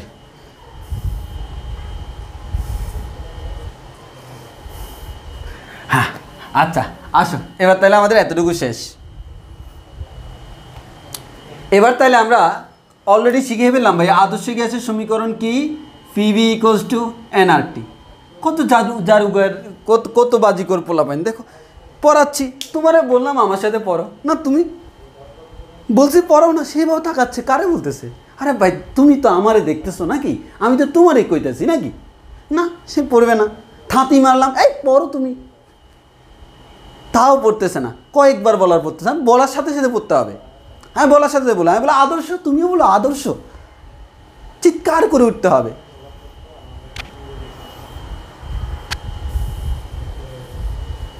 আচ্ছা আসো, পিভি ইকুয়ালস টু এনআরটি। আচ্ছা এই এই এই কমেন্টে বলো তো, এখানে কে কনস্ট্যান্ট, ভর কনস্ট্যান্ট, আর এখানে পিটা কি কনস্ট্যান্ট না, বিটা কি কনস্ট্যান্ট না, টিটা কি কনস্ট্যান্ট না, এন? হ্যাঁ ভাইয়া, একটা নির্দিষ্ট সংখ্যক মোলের জন্য করলে মোলের সংখ্যা কনস্ট্যান্ট, আর হচ্ছে এটা তো আরও আগে কনস্ট্যান্ট, মোলার গ্যাস ধ্রুবক। তাহলে আমরা বলতে পারতেছি এখানে পি বি টিটাকে নিচে আনি, PV divide by T equals to N R. এই এন আর পুরোটা একটা ধ্রুবক, এটাকে নাম দিলাম হচ্ছে কে। তাহলে আমি নিশ্চয়ই বলতে পারি PV divide by T equals to হচ্ছে ধ্রুবক কে। এই ধ্রুবককে পড়ানোর সময় কে ধ্রুবক, এম ধ্রুবক, মানে নির্দিষ্ট ভরের জন্য, নির্দিষ্ট ভরের জন্য, নির্দিষ্ট ভরের জন্য সূত্র হচ্ছে PV divide by T equals to constant. PV divide by T equals to কি, constant. PV divide by T equals to কি, কনস্ট্যান্ট। আবার বলো PV divide by T equals to কি, কনস্ট্যান্ট। এবার যদি আমি দেখি আমার দুইটা সিচুয়েশান, প্রাথমিক অবস্থা, এটা হচ্ছে প্রাথমিক অবস্থা, এটা হচ্ছে ভাইয়া শেষ অবস্থা, এটা হচ্ছে ভাইয়া শেষ অবস্থা। প্রাথমিক অবস্থায় প্রেশার ছিল V1, শেষ অবস্থায় প্রেশার হচ্ছে V2। প্রাথমিক অবস্থায় ভলিউম ছিল B1, শেষ অবস্থায় ভলিউম ছিল B2। প্রাথমিক অবস্থায় টেম্পারেচার ছিল T1, শেষ অবস্থায় টেম্পারেচার ছিল T2। তাহলে আমরা এখান থেকে বলতে পারি এখানে এই P1 B1 divided by T1 এর মান হচ্ছে ধ্রুবক। একইভাবে একই জিনিস এক অবস্থায় এটা, আরেক অবস্থায় এটা। এখানে V2 divided by T2 equals to constant. অতএব আমরা বলতে পারবো এটার মান আর এটার মান সেম। এখান থেকে আমরা সূত্র বানাইতে পারি P1 B1 divided by T1 equals to হচ্ছে কি, ধ্রুবক, সরি ইকুয়ালস টু হচ্ছে P2 B2 divided by T2। তাহলে দেখো, যখন আমি দেখতেছি প্রেশার ভলিউম টেম্পারেচারের মধ্যে টেম্পারেচারটা চেঞ্জ হচ্ছে না, তখন হচ্ছে বয়েলের সূত্র, P1 B1 equals to P2 V2। যখন আমি দেখতেছি প্রেশারটা চেঞ্জ হচ্ছে না, তখন হচ্ছে সালসের সূত্র, B1 by T1 equals two B2 by T2। যখন আমাদের আয়তন চেঞ্জ হচ্ছে না, তখন হচ্ছে রেনোর সূত্র, যে আমাদের P1 by T1 equals to P2 by T2। আর যখন দেখতেছি তিনটাই চেঞ্জ হচ্ছে, তখন হচ্ছে P1 B1 by T1 equals to P2 B2 divide by T2। দেখো তিনটাই চেঞ্জ হচ্ছে। প্রেশার আগে ছিল P1 বর্তমানে P2, ভলিউম আগে ছিল B1 বর্তমানে B2, টেম্পারেচার আগে ছিল T1 বর্তমানে T2। তাহলে আমরা দেখতে পাচ্ছি তিনটাই চেঞ্জ হচ্ছে। তাহলে যে কোনো একটা চেঞ্জ হলে বয়েল সালস আর সাপিয়ের সূত্র যে কোনো একটা হবে, আর তিনটাই চেঞ্জ হলে আমরা এই সূত্র দিয়ে ম্যাথ করব। আবারও বলতেছি, যদি প্রেশার ভলিউম টেম্পারেচার যে কোনো একটা কনস্ট্যান্ট থাকে, যেটা কনস্ট্যান্ট তার রেসপেক্টিভ সূত্র করব। আর যদি দেখি তিনটাই পরিবর্তন হচ্ছে, তখন হচ্ছে সূত্র এটা P1 B1 divide by T1 equals to P2 B2 divide by T2। বলো আমাদের মনে থাকবে কিনা, বলো মনে থাকবে কিনা।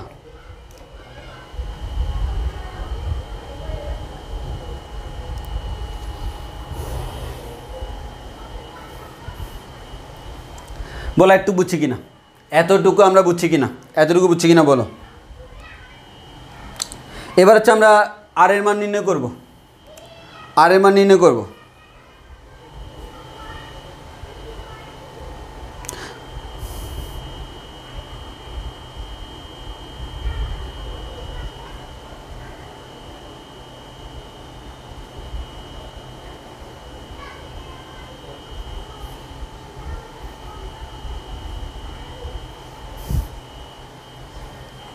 ওকে, তো আমরা আর এর মান নির্ণয় করব, আবার আর এর যে কি বলে আর এর মানও বের করব, আমরা আর এর ডেফিনিশনও দিব। তো আমরা আগে আর এর ডেফিনিশনটা দিয়ে দিই, ঠিক আছে? আর এর আমরা ডেফিনিশনটা দিয়ে দিই। স্নেহা ইসলাম ভাই লিখে দেন 3টা সূত্র। হ্যাঁ, সূত্র একটু পরে আমি সবগুলো একসাথে লিখে দিব, সব সূত্র আমি একটু পরে একসাথে করে দিব, কারণ সূত্রগুলো না হয় তোমরা এলোমেলো করে ফেলবা। তাহলে আমি একটা জিনিস দেখাই। এবার হচ্ছে আমরা এই যে আমাদের মুলার গ্যাস ধ্রুবক সেটা সবসময় সেম থাকে, তো চেঞ্জ হয় না, তো ওই কারণে আমরা এটাকে আবার সার্বজনীন গ্যাস ধ্রুবকও বলি। কি বলি?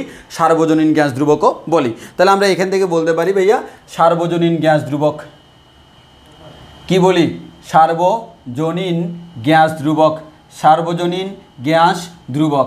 এই সার্বজনীন গ্যাস ধ্রুবক এটাকে আমরা আর দ্বারা প্রকাশ করি। কি দ্বারা প্রকাশ করি? আর দ্বারা। প্রথমে আমরা শিখব এই সার্বজনীন গ্যাস ধ্রুবক বলতে কী মিন করে। আমাদের সার্বজনীন গ্যাস ধ্রুবক বলতে কী মিন করে সেটা শিখব। তো এরপর হচ্ছে আমরা যে কাজটা করব সেটা হচ্ছে আমরা সার্বজনীন গ্যাস ধ্রুবকের মান বের করব। তো আমি তোমাদের বই থেকে দেখে দেখে আগে এক্স্যাক্টলি হুবহু তোমাদের বইয়ের ডেফিনেশনটা পড়াই, কারণ তোমাদের বইয়ের ডেফিনেশনটা একটু কেমন জানি, তোমরা আবার বাসায় পড়তে গেলে ঝামেলা পড়ে যাবে। আমি বইয়ের ডেফিনেশনটাই পড়াই, যে একবার হুবহু আমি এটা লিখি তারপর বুঝাই দিই। তোমরা এর মাঝখানে কিছুক্ষণ একটু রেস্ট নাও, 1 মিনিট হচ্ছে তোমাদের হিসু ব্রেক।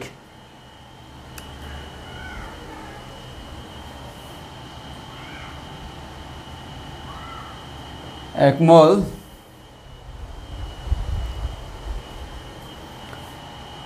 আদর্শ গ্যাসের তাপমাত্রা, 1 মোল আদর্শ গ্যাসের তাপমাত্রা, 1 মোল আদর্শ গ্যাসের তাপমাত্রা 1 ডিগ্রি বাড়ালে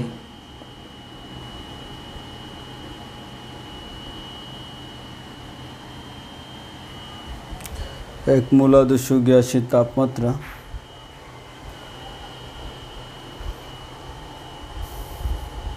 1 ডিগ্রি বাড়ালে তা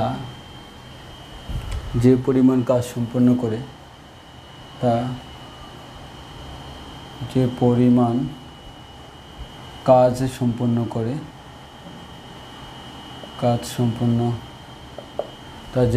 কাজ সম্পন্ন করে তাকে সার্বজনীন গ্যাস ধ্রুবক বলে। তাকে সার্বজনীন গ্যাস ধ্রুবক বলে। তাকে সার্বজনীন গ্যাস ধ্রুবক বলে। জানি পিভি ইকুয়াল হচ্ছে নাটি, এখান থেকে আর ইকুয়াল বলা যায় PV divided by T. R equal V হচ্ছে আমাদের কাজ, মৌল সংখ্যা,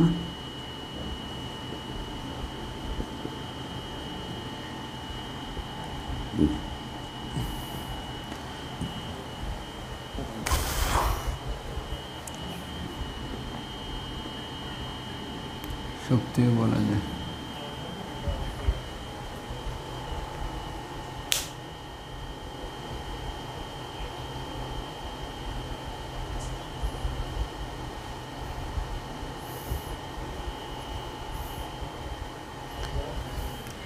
ওইখানে পিভি ইকুয়ালস টু এনআরটি যে সূত্রটা, সেখান থেকে আমরা লিখছিলাম PV divided by T equals to NR. এই পুরোটা একটা কনস্ট্যান্ট, এই পুরো কনস্ট্যান্টকে আমরা নাম দিচ্ছি হচ্ছে কে। এই পুরো কনস্ট্যান্টকে আমরা নাম দিচ্ছি হচ্ছে কি? কে। অর্থাৎ কে সমান আমরা বলতে পারতেছি হচ্ছে এনআর। সাধারণত এই এনআরটাকে আমরা বলি হচ্ছে গ্যাস ধ্রুবক, এটাকে আমরা বলি হচ্ছে গ্যাস ধ্রুবক। আর আমরা যে আর বলি, এই আরটাকে আমরা বলি সার্বজনীন গ্যাস ধ্রুবক। সার্বজনীন গ্যাস ধ্রুবক। এনআরটাকে আমরা বলি গ্যাস ধ্রুবক, আর আরটাকে আমরা বলি সার্বজনীন গ্যাস ধ্রুবক। তো অ্যাকচুয়ালি দুটোই আমার ধ্রুবক।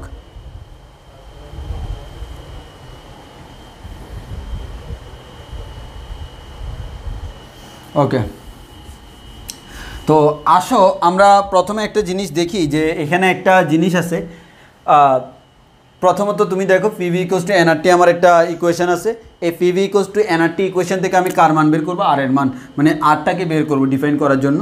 তো আর ইকুয়ালস টু আমরা বলতে পারি পিভি ডিভাইড বাই এনটি। এখানে এই যে পিভি যে জিনিস টার্মটা দেখতেছো এটাকেই তারা বলতেছে কাজ বা শক্তি। এখন প্রশ্ন হচ্ছে ভাই এটি কেন আমাদের প্রেশার এবং ভলিউমের যে গুণফল এটাকে কেন কাজ বা শক্তি বলতেছে, এই জিনিসটা আমি তাপগতিবিদ্যার মধ্যে খুবই সুন্দর করে ডেসক্রাইব করছি। তো এখানেও আমরা একটু ছোট্ট করে ডেসক্রাইব করে দিই। সেটা হচ্ছে কি, মনে করো একটা সিলিন্ডার আছে, ঠিক আছে, একটা সিলিন্ডার আছে। এখন সিলিন্ডারের মধ্যে তুমি যদি একটু ভালো করে খেয়াল করে দেখো, সিলিন্ডারের মনে করো জাস্ট লাইক পিস্টনটা আমাদের এই জায়গায় আছে, প্রাথমিক অবস্থান, হ্যাঁ প্রাথমিক অবস্থান, এটা হচ্ছে তার প্রাথমিক অবস্থান, প্রাথমিকভাবে এখানে আছে। এখন তুমি যে কাজটা করলা কি, আমাদের সিলিন্ডারে তুমি এইদিকে একটা বল প্রয়োগ করলা, এদিকে একটা বল প্রয়োগ করলা।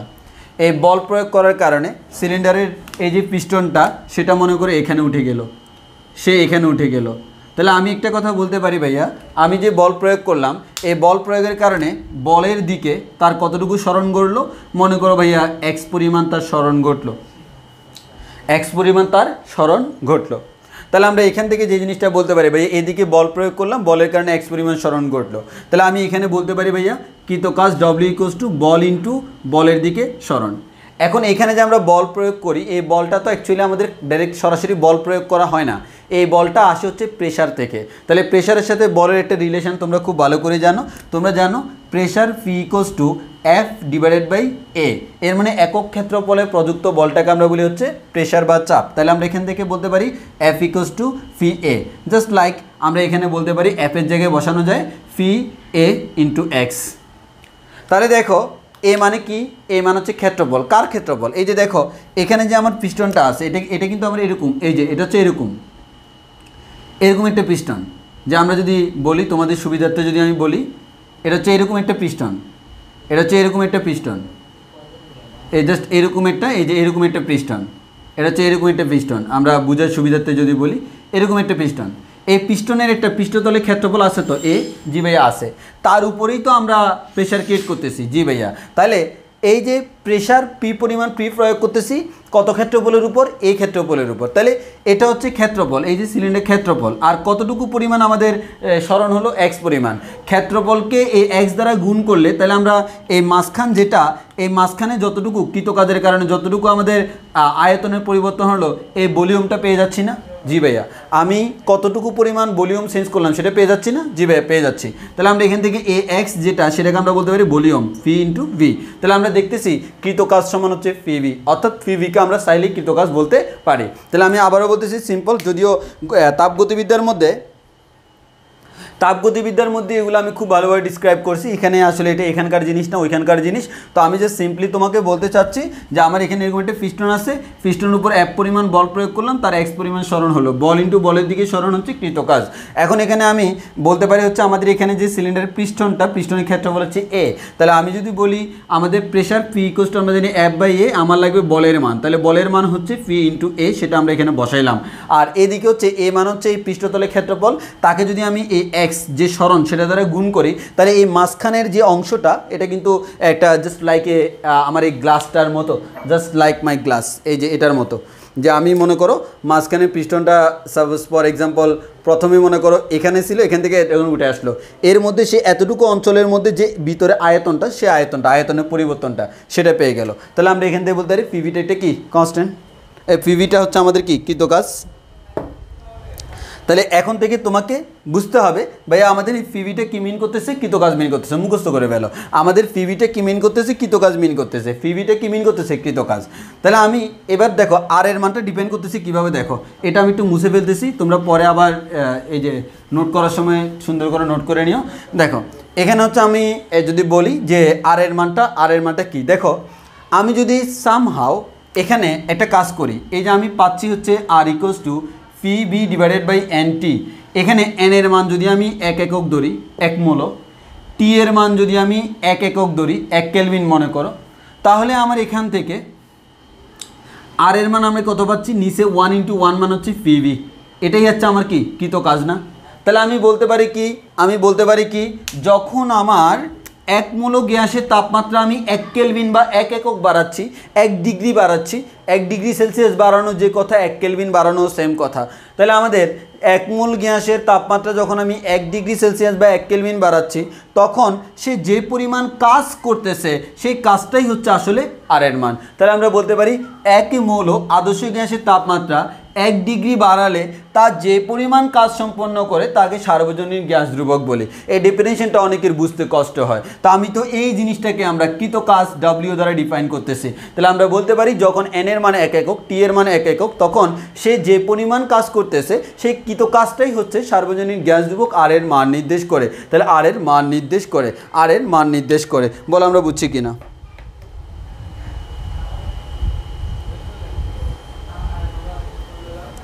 বলো। তাহলে সার্বজনীন গ্যাস ধ্রুবক আর আমরা বলতে পারি এক মূল আদর্শ গ্যাসের তাপমাত্রা 1 ডিগ্রি বাড়ালে তা যে পরিমাণ কাজ সম্পন্ন করে তাকে সার্বজনীন গ্যাস ধ্রুবক বলি। আর কেন বলি এটা সুন্দর করে, অনেক সময় অনুধাবনমূলকে প্রশ্নে আসে সার্বজনীন গ্যাস ধ্রুবক ব্যাখ্যা করো। সার্বজনীন গ্যাস ধ্রুবক ব্যাখ্যা করতে বলি তোমাকে অনেক সময়, তখন তোমাকে ব্যাখ্যা করতে হবে। তো অনেক সময় বলে এটার একক, হ্যাঁ এটার একক নিয়ে অনেকের একটু কনফিউশন আছে। আমি তোমাকে বলি এ আর সমান কি ফি বি ডিভাইডেড বাই NT, ঠিক কিনা? আমি এখান থেকে বলতে পারি আর সমান ফিবি ডিভাইড বাই NT। এই ফিবিটা কি মিন করতেছে? অবভিয়াসলি ভাইয়া এটা একটা আমার কৃত কাজ মিন করতেছে, আর নিচে হচ্ছে আমার NT। এবার একটু ভালো করে খেয়াল করে দেখো তো, এই যে আমার কৃত কাজ, এই কৃত কাজের একক কি ভাইয়া? জুল। n এর একক কি? মোল। তাপমাত্রার একক কি? কেলভিন। তাহলে আমি এখান থেকে পাচ্ছি না জুল পার মোল পার কেলভিন।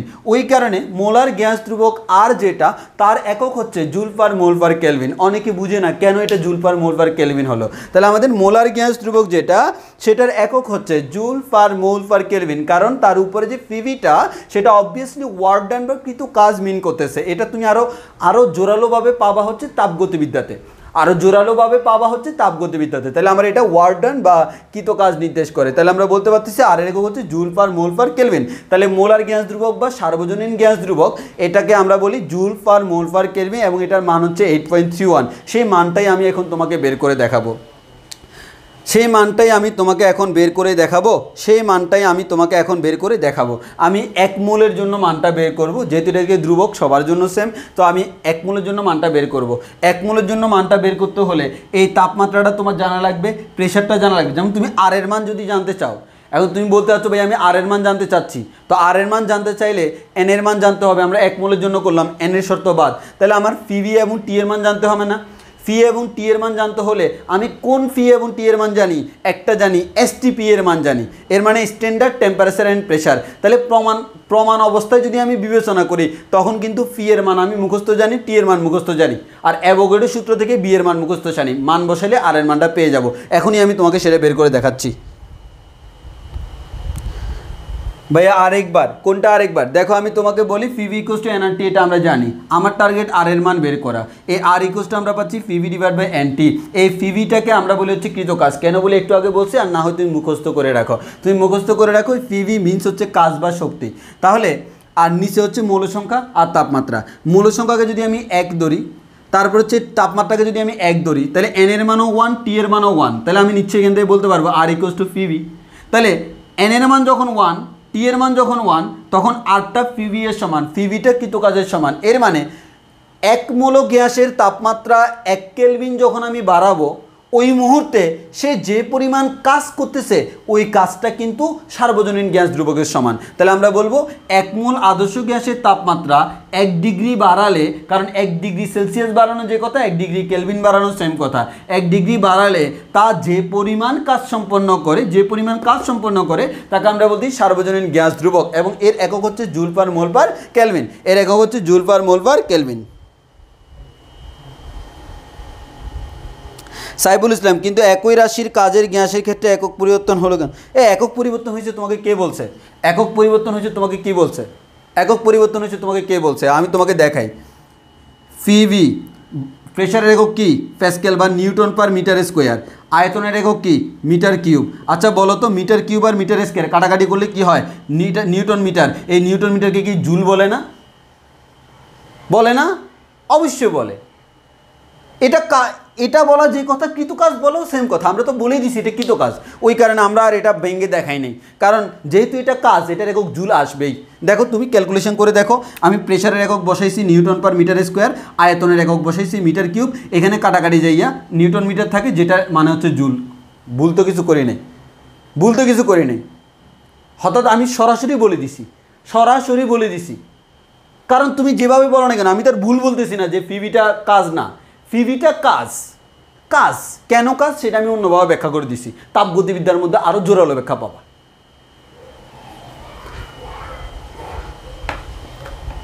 সাইফুল আনসার পাইছো কিনা? এককের কোনো পরিবর্তন হয় নাই। তুমি যদি মনে করো ভাইয়া পিভি এর একক যা আমি পরিবর্তন করি নাই, কারণ এটাকেই চাইলে জুল লিখে যায়, আমি পরিবর্তন করি নাই। পরিবর্তন করার অধিকার আমাকে কে দিছে? কেউ দেয় নাই। এবার আসো আর এর মানটা কত সেটা আমরা নির্ণয় করব। আর এর মান কত পরীক্ষা অনেক সময় আসতে পারে অনুধাবনমূলক প্রশ্নে, যে আর এর মানটা নির্ণয় করে দেখাও, হ্যাঁ, অথবা বলবে যে মোলার গ্যাস সার্বজনীন গ্যাস ধ্রুবকের মান 8.31 জুল পার মোল পার কেলভিন, ব্যাখ্যা করো। এই ব্যাখ্যা করো মানেই কি তোমাকে বের করে দেখাইতে হবে। তাহলে আমরা দেখি হেডলাইন লিখবো হচ্ছে আর নির্ণয়। তাহলে আমরা আর যদি নির্ণয় করতে যাই আমরা জানি PV equals to N R T, এখান থেকে আর ইকুয়ালস টু আমরা বলতে পারবো হচ্ছে PV divided by N T, PV divided by N T. তো আমরা এখানে যে কাজটা করবো ভাইয়া, আমরা যে কাজটা করবো আর এর মান বের করার জন্য এগুলো তো জানতে হবে। তো আমি এগুলো কি করি, প্রমাণ অবস্থাগুলো নিয়ে নিই, যেগুলো আমি জানি। কারণ তুমি দেখো না আর এর মান তুমি এখানে যেই মানই বসে না কেন, আর যেহেতু ধ্রুবক তুমি যে কোনো ডেটা বসাইলে সেম আনসার পাবা, তবে পারফেক্ট ডেটা হইতে হবে, আন্দাজে বসাইলে হবে না। কিন্তু প্রমাণ অবস্থায় কিন্তু আমি মানগুলো জানি, প্রমাণ অবস্থায় প্রেশার ভলিউম টেম্পারেচার আমি জানি। তাহলে আমি এখানে কি করলাম দেখো, আমি এখানে যে কাজটা করলাম এন সমান আমি 1 মোল নিলাম। এরপর হচ্ছে পি নট মান হচ্ছে প্রমাণ চাপ নিলাম আমি। প্রমাণ চাপটা কত আমাদের 1.013 into 10 to the power 5 newton per meter square, ক্লাসের শুরুতেই বলছি। এরপরে প্রমাণ তাপমাত্রাটা টি নট সমান আমরা জানি 0 ডিগ্রি সেলসিয়াস বলা যে কথা, 273 কেলভিন বলা সেম কথা, বা 273.15 কেলভিন বলবো, যেহেতু আমরা প্রকৃত ডেটা বের করতেছি। এখান থেকে আমরা আর এর একটা ধ্রুবক বের করব, ধ্রুবকের প্রকৃত মান বের করতে হলে প্রকৃত মানগুলো বসাইতে হবে। এবার আসো আরেকটা হচ্ছে বি নট মানে কি দেখো, আমরা জানি অ্যাভোগাড্রো সূত্র অনুসারে, অ্যাভোগাড্রো প্রকল্প অনুকল্প অনুসারে, আমি এখানে সুন্দর করে লিখে দিই, এখানে জায়গাটা একটু বেশি লাগবে, এখানে লিখে দিই, নোট লিখে দিই, সেটা দেখো সুন্দর করে লিখে রাখবে। এটা অ্যাভোগাড্রো অনুকল্প অনুসারে, অ্যাভোগাড্রো অনুকল্প তোমরা 9 10-এ পড়ছো, ইন্টারমিডিয়েটে আছে কিনা আমার জানা নাই, অ্যাভোগাড্রো কেমিস্ট্রিতে মনে পড়ানো হয়। অনুসারে প্রমাণ তাপমাত্রা ও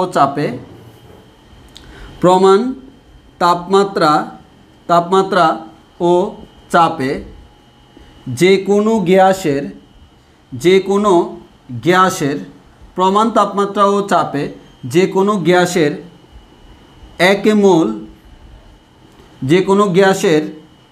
1 মোল 22.4 লিটার আয়তন দখল করে, এটা হচ্ছে অ্যাভোগাড্রো অনুকল্প। অতএব আমরা বলতে পারি বি নট সমান হচ্ছে 22.4 লিটার। এটা হচ্ছে 22.4 লিটার। তাহলে একটু ভালো করে খেয়াল করে দেখো, এই লিটারটাকে আমরা মিটার কিউবে কনভার্ট করব কিভাবে, 22.4 ইন্টু 10⁻³ এটাকে মিটার কিউবে নিয়ে গেলাম। এখন দেখো যে এই জিনিসটা অ্যাভোগাড্রো অনুকল্প কি বলে, অ্যাভোগাড্রো অনুকল্প যদি তুমি পড়ো সেখানে পাবা প্রমাণ তাপমাত্রা এবং চাপে। আমি কিন্তু প্রমাণ তাপমাত্রা নিছি, প্রমাণ চাপ নিছি। যদি তাপমাত্রা প্রমাণ তাপমাত্রা হয়, চাপ যদি প্রমাণ চাপ হয়, তাহলে 1 মোল, আমি কিন্তু 1 মোলই নিছি, 1 মোল যে কোনো গ্যাস, অক্সিজেন হোক, নাইট্রোজেন হোক, হাইড্রোজেন হোক, যে কোনো গ্যাসের 1 মোলও কিন্তু অলওয়েজ 22.4 লিটার আয়তন দখল করবে, কে? যে কোনো গ্যাস। কতটুকু? 1 মোল। তবে কখন? যখন প্রমাণ তাপমাত্রা ও চাপ থাকে। দেখো আমার প্রমাণ তাপমাত্রা ও চাপ আছে, ওই টাইমে 1 মোল গ্যাস আছে, তাহলে এই গ্যাসটা কতটুকু জায়গা দখল করবে? অবশ্যই ভাইয়া 22.4 লিটার।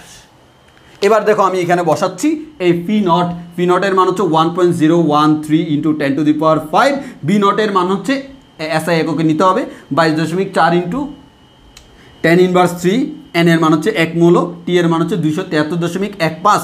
এখান থেকে আনসার আসবে 8.31, একক হচ্ছে জুল পার মোল পার কেলভিন। আরে মান বলো আমরা বুঝছি কিনা,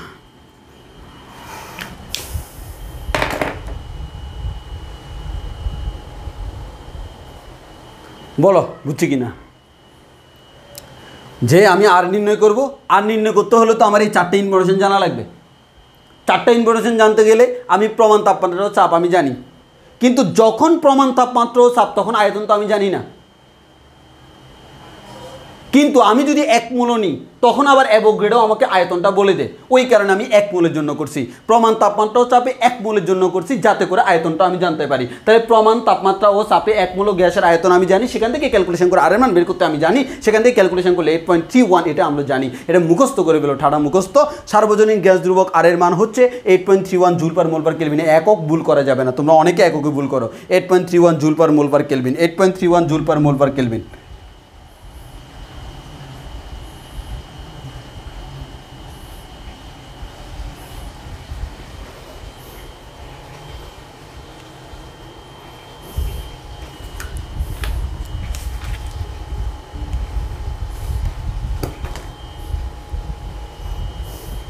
এবার হচ্ছে লাস্ট, মানে গ্যাসের লাস্ট। এখানে জাস্ট ছোট্ট একটা ক্যালকুলেশন করে ঘনত্বের সাথে একটা রিলেশন বের করব। ঘনত্বের সাথে একটা রিলেশন বের করব। দেখো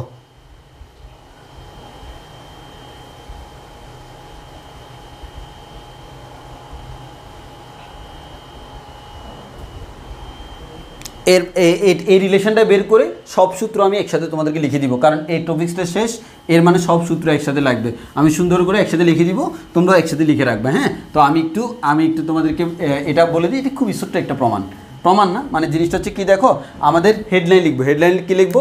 ঘনত্বের সাথে, হেডলাইন লিখবো ঘনত্বের সাথে, লাস্ট টপিক্স ঘনত্বের সাথে তাপমাত্রা, ঘনত্বের সাথে তাপমাত্রা ও চাপের সম্পর্ক, ঘনত্বের সাথে তাপমাত্রা ও চাপের সম্পর্ক। এই ঘনত্বের সাথে তাপমাত্রা ও চাপের সম্পর্ক তোমাকে জেনে নিতে হবে। ঘনত্বের সাথে তাপমাত্রা ও চাপের সম্পর্ক তোমাকে জেনে নিতে হবে। তাহলে আমি দেখি, এই যে আমি জানি হচ্ছে P1 B1 divided by T1 equals to P2 V2 divide by T2, এটা আমরা জানি। আচ্ছা সবাই আমাকে কমেন্টে বলো, এই সূত্রের মধ্যে কি ধ্রুবক? এই সূত্রের মধ্যে কি ধ্রুবক? কি ধ্রুবক আমি সেটা জিজ্ঞেস করছি। এই সূত্রের মধ্যে কি ধ্রুবক আমাকে বলো। এই সূত্রের মধ্যে কি ধ্রুবক আমাকে বলো। এই সূত্রের মধ্যে কি ধ্রুবক আমাকে একটু বলো। এই সূত্রের মধ্যে ধ্রুবকটাকে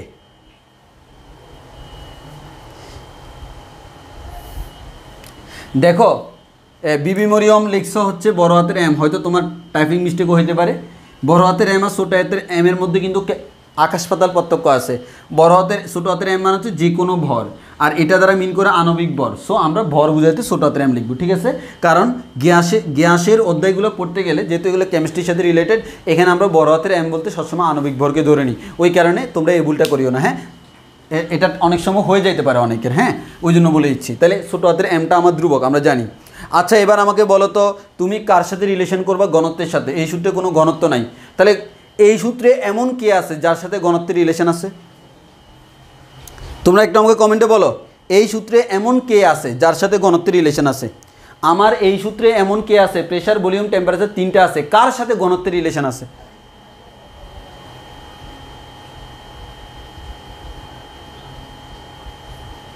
ফাতেহা নীলা ভাই, সবাই করতেছে কেন? নাকি আমার নেট স্লো? হয়তো তুমি একটু পিছিয়ে আসো, কারণ অনেক সময় ব্রডকাস্টিং একটু স্লো হলে তোমার ওইখানকার, সেক্ষেত্রে তোমার একটু পিছিয়েই পড়ে যায়। হ্যাঁ, বি এর সাথে। তাহলে আমরা দেখি, আমি ঘনত্বের সাথে রিলেশনটা দেখি। আমরা জানি ঘনত্ব রো ইকুয়ালস টু হচ্ছে এম ডিভাইডেড বাই বি। তাহলে আমার এখানে তো আছে বি, তাহলে ঘনত্বটাকে যদি আমি রিলেশন করতে হয় বি এর সাথে করতে হবে। তাহলে আমি এখানে বলতে পারবো B equals to M divided by rho. এবার এখানে দেখো P1 B1 T1 মানে হচ্ছে প্রাথমিক প্রেশার, প্রাথমিক ভলিউম, প্রাথমিক টেম্পারেচার, শেষ প্রেশার, শেষ ভলিউম, শেষ টেম্পারেচার, তিনটাই চেঞ্জ হচ্ছে। এখন আমাকে কি করতে হবে, আমরা জানি B = m/ρ, আমি জানি V = m/ρ। প্রথম কথা, প্রাথমিক আয়তন আর শেষ আয়তন সেম না, এর মানে প্রাথমিক আয়তন B1, শেষ আয়তন B2, কিন্তু প্রথমে ভর যা ছিল শেষেও ভর সেম, ভর কিন্তু সেম। তাহলে প্রথম আর শেষে কে পরিবর্তন হয়েছে যার কারণে আয়তনটা পরিবর্তন হচ্ছে, তার নাম হচ্ছে ঘনত্ব ρ1 ρ2। এর মানে প্রাথমিক অবস্থায় ঘনত্ব যা ছিল শেষ অবস্থায় ঘনত্ব সেম না, বাট প্রাথমিক অবস্থায় গ্যাসের পরিমাণ আর শেষ অবস্থায় গ্যাসের পরিমাণ সেম, গ্যাসের পরিমাণ সেম। তাহলে এম সেম কিন্তু রো ভিন্ন ভিন্ন, এই রো ভিন্ন হওয়ার কারণে বিও ভিন্ন। তাহলে আমরা এখানে জাস্ট কিচ্ছুই করবো না, আমরা যে কাজটা করব B1 এর জায়গায় মান বসে দিব, B2 এর জায়গায় মান বসে দিব। তাহলে দেখো আমরা সিম্পল জাস্ট মান বসে দিব, আমরা জানি P1 B1 / T1 = হচ্ছে আমরা জানি P2 B2 / T2। আমরা যে কাজটা করব, B1টাকে মুছে তার জায়গায় মান বসে দিব, B2টাকে মুছে তার জায়গায় মান বসে দিব। দেখো মান বসাচ্ছি m/ρ1, মান বসাচ্ছি m/ρ2। দেখো আমাদের m সেম কাটাকাটি যাবে, তাহলে আমরা এখান থেকে পাবো হচ্ছে এরকম, P1 / ρ1 T1 = P2 / ρ2 T2। এটা হচ্ছে আমার সূত্র। P1 / ρ1 T1 = হচ্ছে P2 / ρ2 T2। অনেক সময় নর্মালি বইগুলোতে লেখা থাকে এরকম, ρ1টা উপরে থাকে, ρ1 T1 / P1 = ρ2 T2 / P2। তাহলে এই সূত্রে কি ধ্রুবক মাথায় রাখবো, এই সূত্রে কিন্তু m ধ্রুবক। এই রো হচ্ছে ঘনত্ব, প্রাথমিক ঘনত্ব, শেষ ঘনত্ব, প্রাথমিক তাপমাত্রা, শেষ তাপমাত্রা, প্রাথমিক চাপ, শেষ চাপ। দেখো আয়তনেরটাকে কিন্তু আমি ট্রান্সফার করে ফেলছি, তাইলে আমি ঘনত্বের সাথে কার কার সম্পর্ক পাইছি, তাপমাত্রা চাপের। হেডলাইন দেখো, ঘনত্বের সাথে তাপমাত্রা ও চাপের সম্পর্ক।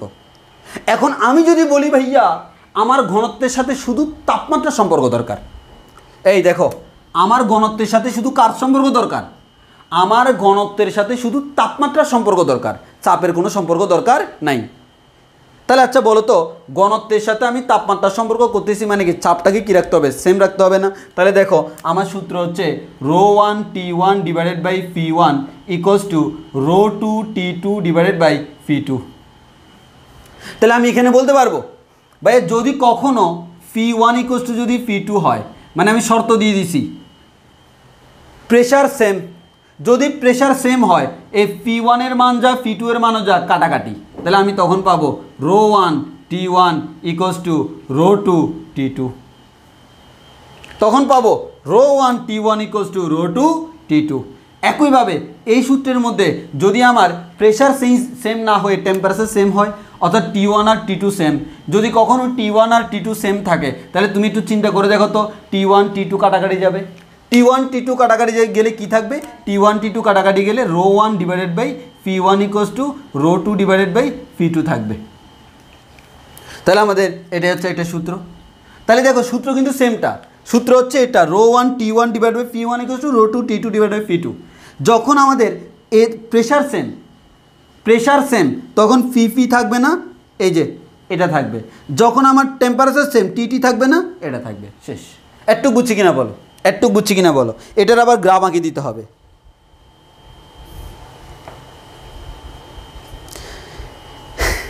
একজনে লিখছে ভাইয়া P = H ρg তো হয়, ভালো কোয়েশ্চেন করছো।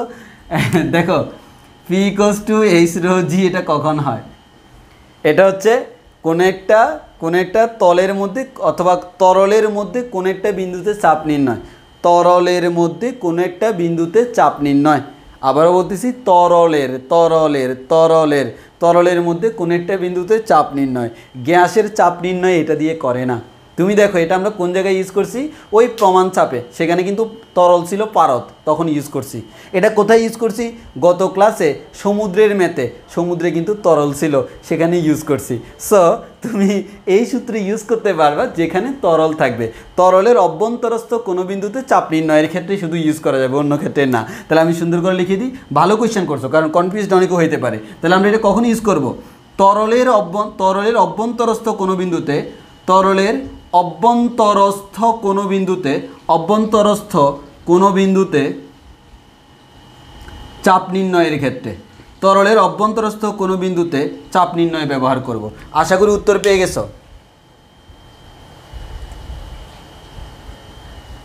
আশা করি উত্তর পেয়ে গেছো বিবি মরিয়ম।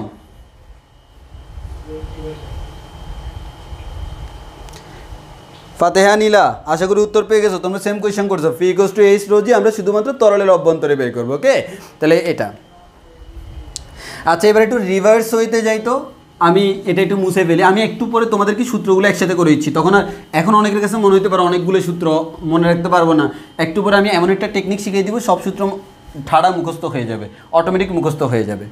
দেখো, তাহলে তুমি পাচ্ছ হচ্ছে ρ1 T1 divided by φ1 equals to ρ2 T2 divided by φ2। আচ্ছা, আমি এটা মাঝখানে লিখি তোমাদের খাতায় নোট করার সুবিধার্থে। ρ1 φ1 divided by ρ1 T1 divided by φ1 equals to ρ2 T2 divided by φ2। এটা আমরা পাইছিলাম এই সূত্রটা। তো এই সূত্রটা যখন আমরা পাইছি, এই সূত্রের মধ্যে আমরা দুইটা শর্ত লাগাই দিছি। একটা হচ্ছে φ1 ইকুয়ালস টু φ2 হলে কি হবে, আরেকটা শর্ত লাগাই দিছি যে আমাদের T1 ইকুয়ালস টু T2 হলে কি হবে। তো আমরা দেখছিলাম φ1 ইকুয়ালস টু φ2 মানে কি, এই দুইটা কাটাকাটি কি থাকে, বাকি যা থাকে সেটা ρ1 T1 ইকুয়ালস টু ρ2 T2। এই কথাটার মানে কি? এই কথাটার মানে নিশ্চয়ই আমরা বলতে পারি rho T equals to constant, বলা যায় কি না? বা রো টি ইকুয়ালস টু ধ্রুবক কনস্ট্যান্ট বলা যায়, বলা যায় তো, যায় না? যায়। এখান থেকে নিশ্চয় বলা যায় রো ইকুয়ালস টু হচ্ছে কে ইন্টু 1/t, বলা যায় তো, যায়, তাই না? যায়। এবার আসতে তাহলে অনেকগুলো গ্রাফ আঁকি, পরীক্ষা চলে তো আসতে পারে, আসতে পারে। তাহলে পরীক্ষা যদি আসে গ্রাফ আঁকি অনেকগুলা, কত ধরনের গ্রাফ হইতে পারে এটা থেকে। তোমরা তো এই গ্রাফগুলো নিচে নিচে খাতায় কী করবা, এই যে এটা লিখবা, দুই পাশে দুইটা লিখলা, এটার নিচে যতগুলো গ্রাফ আঁকাচ্ছি সবগুলো গ্রাফ আঁকবা। হ্যাঁ, দুইটা দুইটা করতো, আমার তো যেহেতু জায়গা নেই, আমি আগে এটার জন্য সবগুলো গ্রাফ এখানে আঁকা দেখাই। তাহলে প্রথমে গ্রাফ আঁকবা দুইটা পাশাপাশি এভাবে, এদিকে রাখবো রো, এদিকে রাখবো টি, এদিকে রাখবো টি, এদিকে রাখবো রো। তাহলে এই সূত্র অনুযায়ী কি বলা যায়, রো এবং টি পরস্পরের ব্যস্তানুপাতিক। হ্যাঁ, ব্যস্তানুপাতিক হলে গ্রাফটা এমন হয়, সেটা তোমরা আমার থেকে খুব ভালো করে জানো, অলরেডি অনেকবার করাইছি, গ্রাফটা আমার এমন হবে। ওকে ওকে, এখান থেকে অর্থাৎ বয়লি সূত্রের মতো গ্রাফ আঁকতেছি। আবার চাইলে এখান থেকে আরেকটা জিনিস আঁকা যায়, আমাদের আরও অনেকগুলো গ্রাফ তুমি রেডি করতে পারবা, বাট আমি তোমাকে রেডি করে দিচ্ছি যতগুলো সম্ভব আমি তোমাকে রেডি করে দিচ্ছি, মানে আমি তোমাকে রেডি করে দিচ্ছি। এদিকে রাখলা তুমি হচ্ছে রো টি, এদিকে রাখলা হচ্ছে রো টি, এদিকে রাখলা রো, এদিকে রাখলা টি। এর মানে কি, রো পরিবর্তন হচ্ছে তার সাথে সাথে রো টি। তো সূত্রে তো বলাই আছে রো টি কেমন, কনস্ট্যান্ট বা ধ্রুবক। তাহলে আমার গ্রাফটা এরকম হবে, গ্রাফটা এরকম হবে। এতগুলো গ্রাফ তুমি বইতে পাবা না, কিন্তু কথা হচ্ছে ওই যে পরীক্ষা চলে আসতে পারে না, চলে আসতে পারে। এরপর 4টা গ্রাফ পাইলাম। এরপর আমরা গ্রাফ পাইতে পারি হচ্ছে কি, আরও 2টা গ্রাফ পাইতে পারি, এই যে এরকম। আমাদের এইদিকে 1/t থাকবে, এদিকে রো থাকবে। আর আরেকটা গ্রাফ হচ্ছে এদিকে 1/ρ থাকবে, এদিকে হচ্ছে আমাদের টি থাকবে। তাহলে আমাদের এই ক্ষেত্রে গ্রাফটা হবে মূলবিন্দুগামী সরলরেখা। কেমনে তোমরা সেটা এখান থেকে বের করে নিবা, বয়লের সূত্র পড়াইছি, তো সেক্ষেত্রে এটা হবে মূলবিন্দুগামী সরলরেখা। তাহলে তোমরা যে কাজটা করবা, এই যে এটা লিখার পর নিচে দুইটা করে খাতায় নোট করার নিয়ম আর কি। খাতায় নোট করার সময় এভাবে লিখে একটা নতুন পৃষ্ঠায় এভাবে লিখে এক পাশে দিয়ে এতটুকু লিখলা, লিখার পর প্রথমে এই 2টা গ্রাফ, এরপরে এই 2টা গ্রাফ, এরপরে এই 2টা গ্রাফ, 6টা গ্রাফ সিরিয়ালি লিখবা। বলো আমরা একটু বুঝছি কিনা? গ্রাফগুলো অলরেডি আমি আগে বুঝাইছি, খালি ইকুয়েশনটা চেঞ্জ হচ্ছে এখন।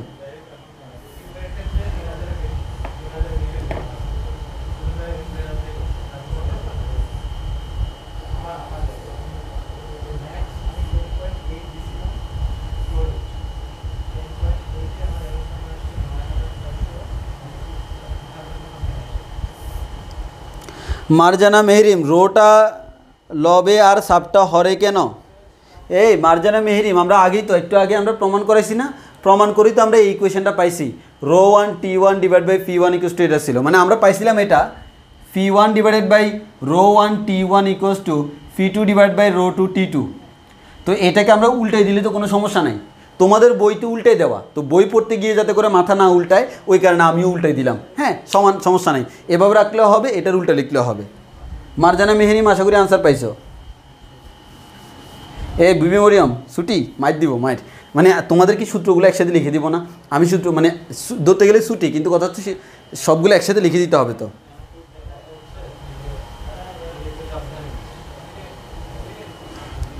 শাহনেওয়াজ সায়েম, তুমি গ্রাফের বেসিক থেকে বুঝতে হবে। বয়েলের সূত্রে যেদিন পড়াইছি একবারে, আমি সেকেন্ড ক্লাসে গ্রাফের বেসিক পড়াইছি, সেখান থেকেই তোমাকে প্রত্যেকটা টার্ম বুঝে বুঝে আসতে হবে। ইকুয়েশন দেওয়া আছে, ইকুয়েশন দেখে দেখে আমরা গ্রাফ আঁকতেছি, তাহলে আমি সবগুলো গ্রাফ মুছে ফেলতেছি। এই 6টা গ্রাফ তোমরা খাতায় সুন্দর করে নোট করবা।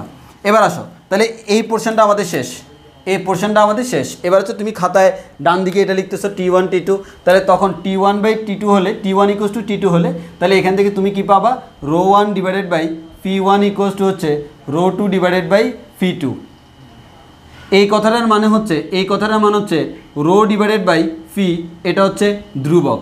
এই কথাটার মানে হচ্ছে rho equals to K into ধ্রুবক। এই কথাটার মানে হচ্ছে rho is proportional to phi, rho হচ্ছে পি এর সমানুপাতিক, এবার যদি আমি রো এর সাথে ফি এর গ্রাফ আঁকি, তাহলে গ্রাফটা কেমন হয় দেখো তো। আমি যদি গ্রাফ আঁকি রো এর সাথে ফি এর, গ্রাফ আঁকি, এদিকে আমি রাখলাম রো, এদিকে রাখলাম ফি, এদিকে রাখলাম রো। এই ফি এবং রো এই দুইটা কেমন, সমানুপাতিক, এবং এটা আমাদের মূলবিন্দুগামী সরলরেখা হয়। একটা গ্রাফ শেষ। এরপরে আরেকটা গ্রাফ হচ্ছে, আমরা আরও দুইটা গ্রাফ হচ্ছে এরকম আমরা আঁকতে পারি। সেটা হচ্ছে আমাদের এখানে রো ডিভাইড বাই ফি সমান কিন্তু কনস্ট্যান্ট, তাহলে আমি ওয়াই অক্ষ বরাবর রাখলাম rho divided by phi, X অক্ষ বরাবর রো, ওয়াই অক্ষ বরাবর রাখলাম rho divided by phi, X অক্ষ বরাবর ফি। তাহলে গ্রাফগুলো কেমন হবে, সিম্পল, রো ডিভাইড বাই ফি তো অলওয়েজ কনস্ট্যান্ট, যেহেতু কনস্ট্যান্ট অলওয়েজ গ্রাফটা এরকম হবে, এটার মান অলওয়েজ কনস্ট্যান্ট। অন্যটার মান কি হচ্ছে না হচ্ছে সেটা কোনো ফ্যাক্ট না, এটা হচ্ছে একটা কনস্ট্যান্ট, গ্রাফটা দেখতে এরকম হবে। এতটুকু এনাফ, এতটুকু পর্যন্ত হচ্ছে আমাদের পড়াশোনা ছিল। এবার আমি সবগুলো সূত্র তোমাকে একসাথে করে দিচ্ছি।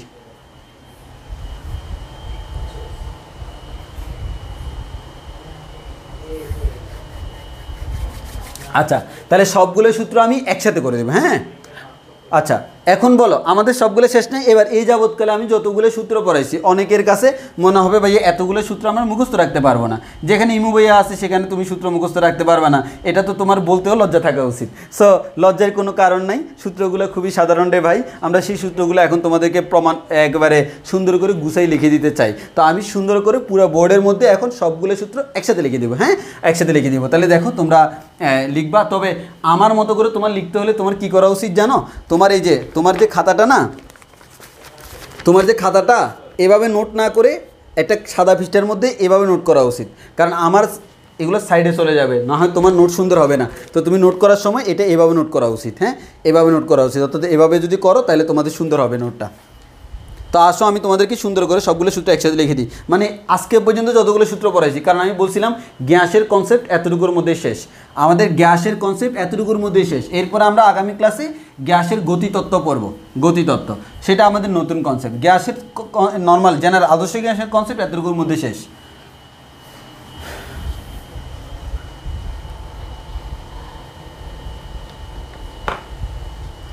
আচ্ছা, তো আসো আমি তোমাদেরকে সবগুলা আমরা লিখে দিই। আচ্ছা, তাহলে এক নজরে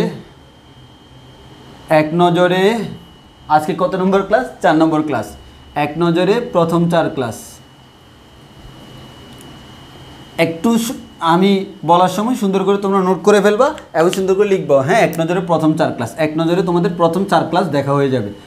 হ্যাঁ, 4 ক্লাসটা এতক্ষণে 4 ক্লাস শেষ, তো আমরা 4 ক্লাসের সব কিছু আমরা এক নজরে দেখাই দিচ্ছি। ঠিক আছে, 4 ক্লাসের সব কিছু আমরা এক নজরে দেখাই দিচ্ছি।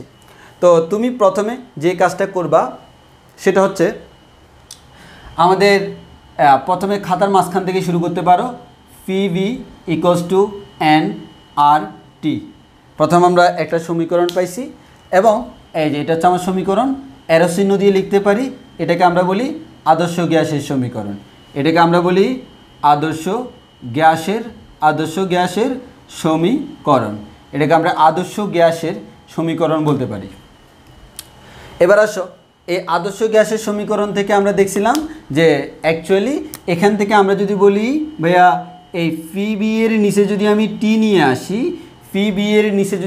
নিয়ে আসি, তাহলে আমরা যেটা বলতে পারি ফি বি এর নিচে টি নিয়ে আসলে তাহলে আমাদের এটা সহজ হবে, তাই না? তাহলে আমরা ফি বি এর নিচে যদি আমরা টি নিয়ে আসি তাহলে আমরা এখান থেকে বলতে পারবো phi B by T equals to এনআরটা কিন্তু এটা কনস্ট্যান্ট, তাহলে সরাসরি লিখে ফেললাম phi B equals to constant. তাহলে আমরা এখান থেকে পাইলাম হচ্ছে এটা, দেখো কীভাবে রিলেটেড, এই যে এখান থেকে পাইলাম হচ্ছে এটা, ঠিক আছে না? ঠিক আছে। এবার দেখো এই phi B divide by T equals to constant, এখান থেকে আমরা অলরেডি একটা সূত্র পেয়ে গেছি, সেটা হচ্ছে phi one B one divided by T one equals to phi two V two divide by T two. এখানে আমরা এই সূত্রটা পাইছি, এই যে phi one B one divide by T one equals to phi two V two divide by T two. এবার এখান থেকে আমরা তিনটে সূত্র পাবো, একটা হচ্ছে বয়েলের সূত্র, আরেকটা হচ্ছে সালসের সূত্র, আরেকটা হচ্ছে রেনোর সূত্র। তাহলে আমি দেখো প্রথমে পাচ্ছি হচ্ছে বয়েলের সূত্র। তাহলে বয়েলের সূত্র যখন আমরা পড়তেছি তখন কি কনস্ট্যান্ট ভাইয়া বলো তো? সবগুলোর ক্ষেত্রে তো একটা নির্দিষ্ট জিনিস কনস্ট্যান্ট, ভর কনস্ট্যান্ট, সেটা আমরা এখানে লিখতেছি না। আর বয়েলের সূত্রের ক্ষেত্রে টেম্পারেচার কনস্ট্যান্ট। তাহলে আমরা বলতে পারবো এই বয়েলের ক্ষেত্রে আমাদের টি কনস্ট্যান্ট না বয়েল, তাহলে বয়েলের ক্ষেত্রে আমরা ব্র্যাকেটে লিখি টি কনস্ট্যান্ট, টি হচ্ছে কনস্ট্যান্ট বা ধ্রুবক। আচ্ছা তুমি নিজেই দেখো, এই সূত্রের দিকে তাকাই দেখো না, phi one B one divide by T one equals to phi two B two divide by T two. তো আমি বলতেছি টেম্পারেচার কনস্ট্যান্ট মানে কি? এটা যে টেম্পারেচার এটাও সেম টেম্পারেচার, যদি সেম হয় তাহলে আমরা নিশ্চয়ই বলতে পারবো টি কাটাকাটি। তো টি কাটাকাটি কী করলে কি থাকে? Phi one B one equals to phi two B two. দেখো তো অটোমেটিক বয়েল চলে আসছে কিনা? এখান থেকে আমরা তিনটা মুখস্থ করে ফেলবো। দেখো বয়েল বলছে টেম্পারেচার কনস্ট্যান্ট, এখানে টেম্পারেচার কনস্ট্যান্ট করে দিলাম। টেম্পারেচার কনস্ট্যান্ট করে দিলে অটোমেটিক আমরা পেয়ে যাচ্ছি কি? অটোমেটিক আমরা পেয়ে যাচ্ছি phi one B one equals to phi two V two. তাহলে দেখো অলরেডি আমরা বয়েলের সূত্র পেয়ে গেছি, শেষ। বয়েলের সূত্র পেয়ে গেছি এবং এই বয়েলের সূত্রটাকে আমরা সংক্ষেপে লিখতে পারি কি? সংক্ষেপে লিখতে পারি হচ্ছে আমরা ফি বি ইকুয়ালস টু ধ্রুবক, শেষ। তাহলে আমাদের বয়েলের সূত্র শেষ। এবার আসো আমরা কার সূত্র পড়বো? সালসের সূত্র। তাহলে আমরা এরপর হচ্ছে আমাদের সালসের সূত্র। তাহলে আমি যদি ভাইয়া সালসের সূত্রে যাই, তাহলে সালসের সূত্রে কে কনস্ট্যান্ট? ভাইয়া সালসের সূত্র হচ্ছে আমাদের প্রেশার কনস্ট্যান্ট, ফি কনস্ট্যান্ট, প্রেশার কনস্ট্যান্ট। তো সালসের সূত্র যদি প্রেশার কনস্ট্যান্ট হয়, এবার তুমি আবার আগের মতো এই সূত্রটা লেখো তো। তাহলে phi one B one divide by T one equals to phi two B two divide by T two. কে কনস্ট্যান্ট? Pressure constant. আচ্ছা প্রেশার কনস্ট্যান্ট মানে কি? এখানে প্রেশার যা এখানেও প্রেশার সেম, কারণ প্রেশার ধ্রুবক মানে কি? যেটা পরিবর্তন হয় না। ধ্রুবক মানে হচ্ছে আগে প্রেশার যা পরেও প্রেশার তা। যদি প্রেশার সেম হয় তাহলে ফি কাটাকাটি হলে কি থাকে? ফি কাটাকাটি হলে এখানে থাকে হচ্ছে B one divided by T one equals to B two divide by T two. এটাকে আমরা কি বলি? সালসের সূত্র বলি।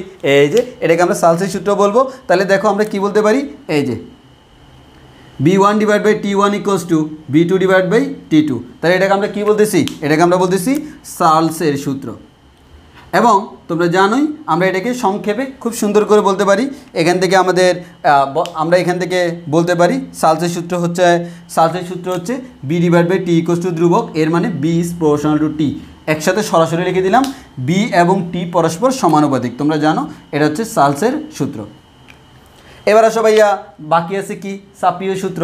তাহলে আসো আমরা এখানে সাপীয় সূত্র পড়ি। এবার হচ্ছে আমাদের সাপীয় সূত্রে কি কনস্ট্যান্ট? ভাইয়া সাপীয় সূত্রে ভলিউম কনস্ট্যান্ট। ভলিউম যদি কনস্ট্যান্ট হয় তাহলে আমরা এখান থেকে বলতে পারি ভাইয়া আমাদের এখানে বলা যায় phi one B one divide by T two equals to phi two B two divide by T two. কে constant? Volume constant. Volume one যা ভলিউম টুও তা। যে প্রাথমিক ভলিউম যা শেষ ভলিউমও তা, কারণ এটা ধ্রুবক। তাহলে ভলিউম কাটাকাটি থাকবে কি P1 divide by T1 equals to P2 divided by T2। এটাই তো আমার রেনর সূত্র। তাহলে দেখো এটাই আমার রেনর সূত্র। তাহলে আমি সুন্দর করে এখান থেকে বলে দিতে পারি যে আমার রেনর সূত্রটা হচ্ছে P1 divided by T1 equals to P2 divided by T2। এবং এখান থেকে আমরা খুব সুন্দর করে বলে দিতে পারি pressure is proportional two temperature. আমরা এখান থেকে বলে দিতে পারি না যে pressure is proportional two temperature, বলে দেওয়াই যায়। তাহলে আমরা এখান থেকে এটা বলে দিতে পারি। শেষ। এবার আসো তুমি এইদিকে, এখান থেকে আমরা বলতে পারি ঘনত্বের রিলেশন। ঘনত্বের রিলেশন যখন আমরা করব তখন আমরা সূত্রগুলো একসাথে করে দিচ্ছি। ঘনত্বের রিলেশন একটু আগে কী পাইছিলাম? ঘনত্বের রিলেশন পাইছিলাম হচ্ছে ρ1 T1 divided by P1 equals to ρ2 T2 divided by P2। এবার আমি তাহলে এটাকে এখানে যদি আবার আগের মতো চেঞ্জ করিয়ে যে এবার এখান থেকে দুইটা জিনিস পাবো। তাহলে ঘনত্বের ক্ষেত্রে আমরা দুইটা জিনিস পাবো। একটা হচ্ছে কি, একবার প্রেশার কনস্ট্যান্ট, তাহলে আমরা একবার বলবো হচ্ছে P কনস্ট্যান্ট। যদি আমার P কনস্ট্যান্ট হয়, এই P সমান কাটাকাটি, তাহলে আমরা পেয়ে যাব ρ1 T1 ইকুয়ালস টু ρ2 T2। এর মান হচ্ছে ρT ইকুয়ালস টু ধ্রুবক। পেয়ে গেলাম না?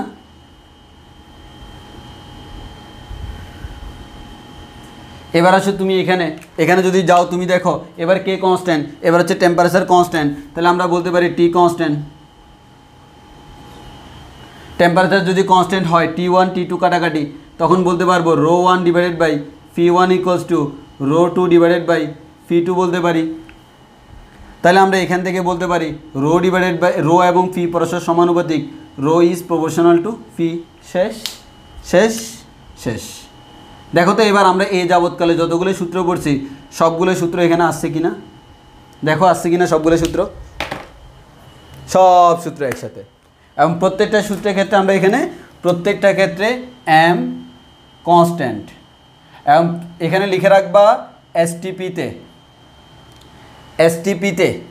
এসটিপি এর জন্য ফি নট সমান হচ্ছে 1.013 × 10⁵ নিউটন পার মিটার স্কোয়ার, এবং আমাদের টি নট ইকুয়ালস টু হচ্ছে 0 ডিগ্রি সেলসিয়াস সমান 273 কেলভিন। এগুলো লিখে রাখতে পারো, আজকেই পড়াইছি। আবার তুমি এটা লিখতে পারো 1 মোল এসটিপি, কারণ 1 মোল এসটিপি এর জন্য আয়তন সমান হচ্ছে বি নট সমান 22.4 লিটার। লিখে রাখতে পারো লিখে রাখতে। আর এর মান লিখে রাখতে পারো 8.31 × 31 জুল পার মোল পার কেলভিন, লিখে রাখতে পারো, মনে থাকবে ভালো। শেষ, সব কিছু চলে আসছে তো। এই যাবৎকালে এই অধ্যায়ের যা যা পড়ছি সব কিছু আমাদের এখানে চলে আসছে, সব সূত্র আমাদের একসাথে চলে আসলো। বলে আমরা বুঝছি কিনা, এবার মনে থাকবে না? তুমি পিভি ইকুয়ালস টু এনআরটি মনে রাখলে সব মনে থাকে। পিভি ইকুয়ালস টু এনআরটি মানে পিভি বাই টি সমান ধ্রুবক, আর এটা ধ্রুবক মান হচ্ছে P1 B1 ডিভাইডেড T1 হচ্ছে P2 B2 ডিভাইডেড T2। এটা তখনই যখন সবাই কি পরিবর্তন হয়, আর এর মধ্যে তাপমাত্রা সেম থাকলে তাপমাত্রা বাদ, ভলিউম সেম থাকলে ভলিউম বাদ, প্রেশার সেম থাকলে প্রেশার বাদ। তিনটে সূত্র পেয়ে গেছি। এখান থেকে আরেকটা সূত্র পাইছি ρ1 T1 by P1 is ρ2 divided P2। এখানে যদি প্রেশার কনস্ট্যান্ট থাকে প্রেশার বাদ, টেম্পারেচার কনস্ট্যান্ট থাকলে টেম্পারেচার বাদ। শেষ তো।